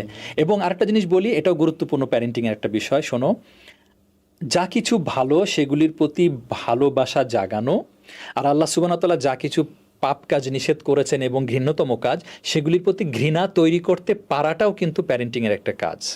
তোমার বেবি যেহেতু খুব ছোট, এটা মাথায় রেখো, বুঝতে পেরেছো। একটা উদাহরণ দিই, মনে করো আমরা তো নাটক সিনেমা দেখি না, তাহলে এটা যে একটা খারাপ জিনিস তোমাকে এটা খারাপভাবেই প্রকাশ করতে হবে। হয়তো যারা দেখছে আমি তখন তাকে কিছু বলি নাই, হ্যাঁ হ্যাঁ হ্যাঁ হ্যাঁ, হয়তো তার কোনো কাজিন দেখতেছিল, আমি তাকে পরে বলি নাই যে এটা কিন্তু খারাপ কাজ, আমি নর্মালি আছে এটা তো হয়তো হয়।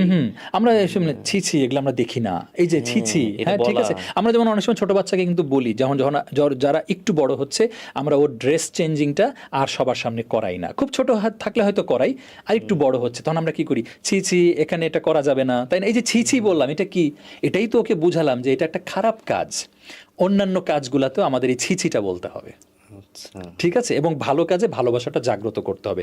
ফিতরাতে এটা আছে, গ্রহণ করা এবং বর্জন করার আমাদের প্রবণতা, কিন্তু ওটা আমাদের নার্চার করে আসলে করতে হবে। আর যেটা হয়েছে, রিয়েল লাইফে এমন অনেক ঘটনা ঘটবে যেগুলো যখন তুমি তোমার সন্তানকে নিয়ে ওটা করবা, তখন আসলে আরও কিছু ঢুকবে। ফর এক্সাম্পল মনে করো আমরা একবার আমি ওই সময় যে অফিসে ছিলাম, অফিসিয়াল একটা ট্রিপে ফ্যামিলি নিয়ে, এটা অফিস থেকে স্পন্সর ছিল, আমরা বিদেশে গিয়েছিলাম। তো সেইখানে যে জায়গায় গেলাম, সেই জায়গায় তোমার ওই ম্যাকডোনাল্ডস ছিল। তা আমার মেয়েরা বলছে, আব্বু শুনেছি ম্যাকডোনাল্ডস অনেক মজা, হ্যাঁ তো ম্যাকডোনাল্ডসের বার্গার খাবো। আমি বললাম চলো যাই। তো আমরা খুঁজতেছি, ম্যাপে খুঁজলাম কোন দিকে ম্যাকডোনাল্ডস, হ্যাঁ তারপরে গুগল ম্যাপ ধরে দেখলাম যে ওয়াকিং ডিস্টেন্সের মধ্যে আছে, আমরা গেলাম সেখানে। যাওয়ার পরে দেখি কি অলরেডি আমার কলিগরা ওখানে বসে আছেন, হ্যাঁ। তা আমি দেখলাম ও fine, they have already ordered, হ্যাঁ। আমি আবার দেখা হলে বললাম কি তোমরা অলরেডি অর্ডার দিচ্ছ? জি ভাইয়া দিছি। আমিও কাউন্টারে দাঁড়ায় বললাম যে বার্গার, 4টা বার্গার, চিকেন বার্গার এরকম সামথিং। তো আবার উনি অর্ডার টিপছেন কম্পিউটারে, জাস্ট এমন মুহূর্তে আমি কি মনে করি আসলে আল্লাহই বলাইছেন, আমি জাস্ট আউট অফ কিউরিসিটি, আমার এই প্রশ্ন করার কথা না, কারণ আমার কলিগরা তো এখানে অর্ডার দিয়ে বসে আছে, আমার এই প্রশ্ন করার কথা না। আমি বললাম যে বাই দ্য ওয়ে এভরিথিং হালাল হিয়ার রাইট? বলো no no no no nothing is হালাল হিয়ার। Did you see? আমার কি এই প্রশ্ন করার কথা ছিল না, ও স্পেশালি করলে তো আগেই মাথায় আসতো একদম ওখানে গিয়ে। আমার তো কলিগরা বসা, তারা তো মুসলিম সবাই, ঠিক আছে। তো তখন আমি বললাম ওয়েট এ মিনিট, আমি তখন কলিগদেরকে বললাম এই তোমরা অর্ডার দিয়েছো, এখানে তো কিছুই হালাল না। তখন আবার আমাদের ওখান থেকে কলিগরা বললেন ও তাই, কিছু তো করার নাই, অর্ডার দিয়ে ফেলছি, অ্যান্ড দে এট ইট। কিন্তু আমি কি করলাম, আমার মেয়ে দুটোকে কি বললাম, আম্মু এখানে হালাল না, এটা খাওয়া যাবে না। খেয়াল করেছো? এই যে খেয়াল করো, দিনের একটা বিধান তুমি কিন্তু সাময়িক সময়ের জন্য, আচ্ছা থাক বিদেশে আসছি কয়জন আর দেখবে, একবারই তো খাবে, মজা নাকি খাবারটা, আমার মেয়েরা চাইছে, ম্যাকডোনাল্ডস তো আমার দেশে নাই, ঠিক আছে, লিটারালি তখন ছিল না। আচ্ছা এখন কি ম্যাকডোনাল্ডস ঢাকায় আছে? নাই বোধহয়, না নাই, ম্যাকডোনাল্ডস নাই, রাইট। তো তারাও কিন্তু হ্যাপি, না আব্বু খাওয়া যাবে না, এটা তো হারাম।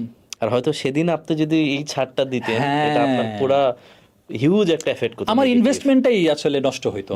আমি কিসের দিন শিক্ষা দিচ্ছি? তো মেয়ে যদি দেখতো যে আব্বু তো ছাড় দেয়। রাইট, আব্বু তো ছাড় দেয়, এই যে বিষয়টা। তো এইরকম আমি আরেকটা ছোট্ট ঘটনা বলি, এটা যদিও লিখেছি কিন্তু আমার মনে হয় এটার সঙ্গে, তোমার যেহেতু দিন নিয়ে প্রশ্ন, সেম ওই বিদেশেরই ঘটনা, অফিসিয়াল ট্রিপে, ঠিক আছে, সেম ট্রিপেই সম্ভবত। তো তোমার থাইল্যান্ডের একটা জায়গায়, থাইল্যান্ড বলছি কেন, না ইন্দোনেশিয়ার একটা জায়গায়, ঠিক আছে। তো তোমার একটা পার্কে যাবে, পার্কে ওখানে একসঙ্গে 3টা নাকি দর্শনীয় স্থান। হ্যাঁ, তো আমরা তো অফিসের ওই যে গাড়িতে সবাই কলিগরা গেলাম, আমার মেয়েরা তখন ছোট ছোট, আমরা ওখানে নামলাম। তো পার্কে যাওয়ার পরে দেখলাম ওখানে আসলে একটা কাউন্টার থেকে টিকিট কাটতে হবে। তা আমি গিয়ে টিকিট কাটলাম 4টা আমার জন্য। হ্যাঁ, আমি, আমার 2 মেয়ে, আমার ওয়াইফ।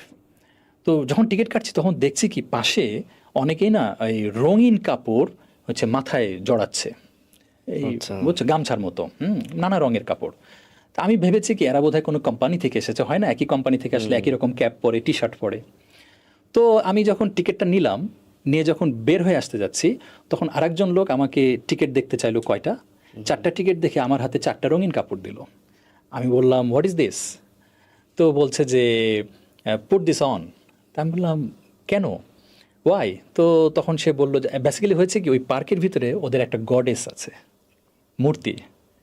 তো বলতেছে যে to show respect to our goddess you need to put it on.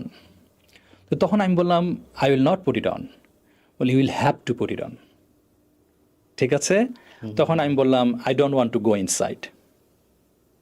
ওকে, তখন ও একটু অবাক হইলো, কারণ কোনো ট্যুরিস্ট এখানে এসে টিকিট কিনে টিকিট ফেরত দেয় না, আমি ওর এক্সপ্রেশনে বুঝলাম। তখন আমাকে বলল then go and talk to the counter. আমি কাউন্টারে গিয়ে বললাম রিটার্ন মাই মানি। হোয়াই? তখন আমি বললাম this guy is telling me to put on this cloth. বলে yes you have to put this on. আমি বললাম no I don't want to put this on. বলে you will have to show respect to our goddess. আমি বললাম I don't want to go inside. ঠিক আছে, ওকে। তখন সেও, আমি চেহারা দেখে বুঝলাম সে অবাক হয়ে গেছে, কারণ বিদেশ থেকে নানা ট্যুরিস্টরা আসে এখানে এই পার্কের কয়েকটা জায়গা দেখার জন্য। সেখানে না হয় পার্কের এক সাইডে একটা গডেস আছে, বেসিক্যালি হচ্ছে কি এন্ট্রেন্স দিয়ে ঢুকে নাকি ওই গডেসের মূর্তির সামনে দিয়ে যেতে হয়। ওকে, তো তখন সে আমাকে রিটার্ন করে। আমি টিকিট রিটার্ন করে টাকা নিয়ে এসে আমি সব কলিগদেরকে বললাম যে এই শোনো, এখানে তো ঢুকতে হলে তোমরা আগে খবর নাও নাই, এই তো এটা কাপড়টা পরতে হবে। তাহলে কেন শিবলি ভাই? এটা হচ্ছে ওদের ওই গডেসকে রেসপেক্ট দেওয়ার জন্য। So nobody listen to me, everybody went inside. আমি আমার 2 মেয়ে বউ নিয়ে বাইরে অপেক্ষা করেছি, ওরা সবাই ঘুরে আসুক, পরে আমরা আবার গাড়িতে হোটেলে ফিরেছি। সো খেয়াল করে দেখো কোথায় শিরক হচ্ছে, এটা তোমাকে জানতে হবে না? ঠিক আছে, আমি যদি সেটা না করতে পারতাম আমি তাহলে ব্যর্থ হতাম। রাইট। এবার শিরক জানার পরেও আরো অবস্থা। যদি আমার 2 মেয়েকে নিয়ে বলতাম আচ্ছা আম্মু আজকের মতো পড়ে ফেলো, আজীবনের জন্য আসলে একটা। রাইট, ইউর বুঝতে পেরেছো? এইভাবে ভাইয়া আসলে সংসারেও দেখবা প্রতিদিন নানা রকম ঘটনা ঘটবে, যেগুলোকে তোমার দিন ইস্টাবলিশড করতে হবে। হ্যাঁ, এইভাবে ইনশাল্লাহ আমাদের সন্তানরা দিনদার হবে, আল্লাহ সহজ করে দেবেন। তবে শেষ একটা কথা বলি, যেটা আমার বিভিন্ন প্রোগ্রামে বলে থাকি, এত যে আলোচনা করলাম এই যে 365 থিংস টু ডু, যেটা দেখে তুমি খুশি হলা, তারপরে মনে কর আরও আছে, এই যে তোমার কি বলে, এই গেমটা কি তুমি দেখেছো কখনো, 5 পিলার্স অফ ইসলাম? হ্যাঁ, আই এম নট শিওর। আচ্ছা 5 পিলার্স, এটাও একটা চমৎকার গেম আচ্ছা। এই এডুকেশনের জন্য, লার্নিংয়ের জন্য। ঠিক আছে, এইটা আমি আমার 2 মেয়েকে নিয়ে অনেক খেলেছি, এখনও আমার আছে। এখনও যদি কোনো ছোট ছোট বাচ্চা বাসায় টাসা আসে, আমি সময় খেলার চেষ্টা করি। ঠিক আছে, এগুলো খেলেছি। আচ্ছা, আমি যেটা বলছিলাম, এগুলো তো সব কৌশল, যেগুলো নিয়ে আমরা দুনিয়ায় চেষ্টা করছি যে আমার সন্তানটাকে যেন সুন্দরভাবে গড়ে তুলতে পারি, খারাপ জিনিস থেকে যেন দূরে রেখে ভালো জিনিস দিতে পারি। কিন্তু এন্ড অফ দ্য ডে আমাদেরকে প্রচুর দোয়া করতে হবে আল্লাহ সুবহানাহু ওয়া তাআলার কাছে। তোমার সব কৌশল ফেল করতে পারে। ওকে, বুঝতে পেরেছো? আল্লাহ সুবহানাহু ওয়া তাআলা যদি এখানে সহজ করে না দেন, এই জন্য আমরা প্রচুর দোয়া করব, রব্বি হাবলি মিনাস সলিহিন, হ্যাঁ, আল্লাহর কাছে দোয়া করব প্রচুর সন্তানের ভালোর জন্য, হ্যাঁ, সন্তানের জন্য দোয়া করব। আল্লাহ সুবহানাহু ওয়া তাআলা যখন দেখবেন আমার এই বান্দাটা সে প্রচেষ্টাও করছে, আমার কাছে চাচ্ছেও, এবং আমার জন্যই আমার দেওয়া নিয়ামত সন্তানকে সে প্রতিপালন করছে, আল্লাহ সুবহানাহু ওয়া তাআলা সহজ করে দেবেন। নার্চারিং ইমান ইন চিলড্রেন একটা বই আছে, ডক্টর আয়শা হামদানের লেখা, নার্চারিং ইমান ইন চিলড্রেন। বাংলাদেশে অনুবাদ হয়েছে শিশু মননে ইমানের পরিচর্যা, এরকম কোনো নামে, মনে হয় 2টা পাবলিকেশন প্রিন্ট করেছে। তো ওখানে একটা সেকশনে এই কথাটা ওই ডক্টর আয়শা হামদান লিখেছেন, যেটা আমি পড়ার আগেই উপলব্ধি করেছি, পড়ার পরে দেখলাম এক্স্যাক্টলি ম্যাচ করেছে।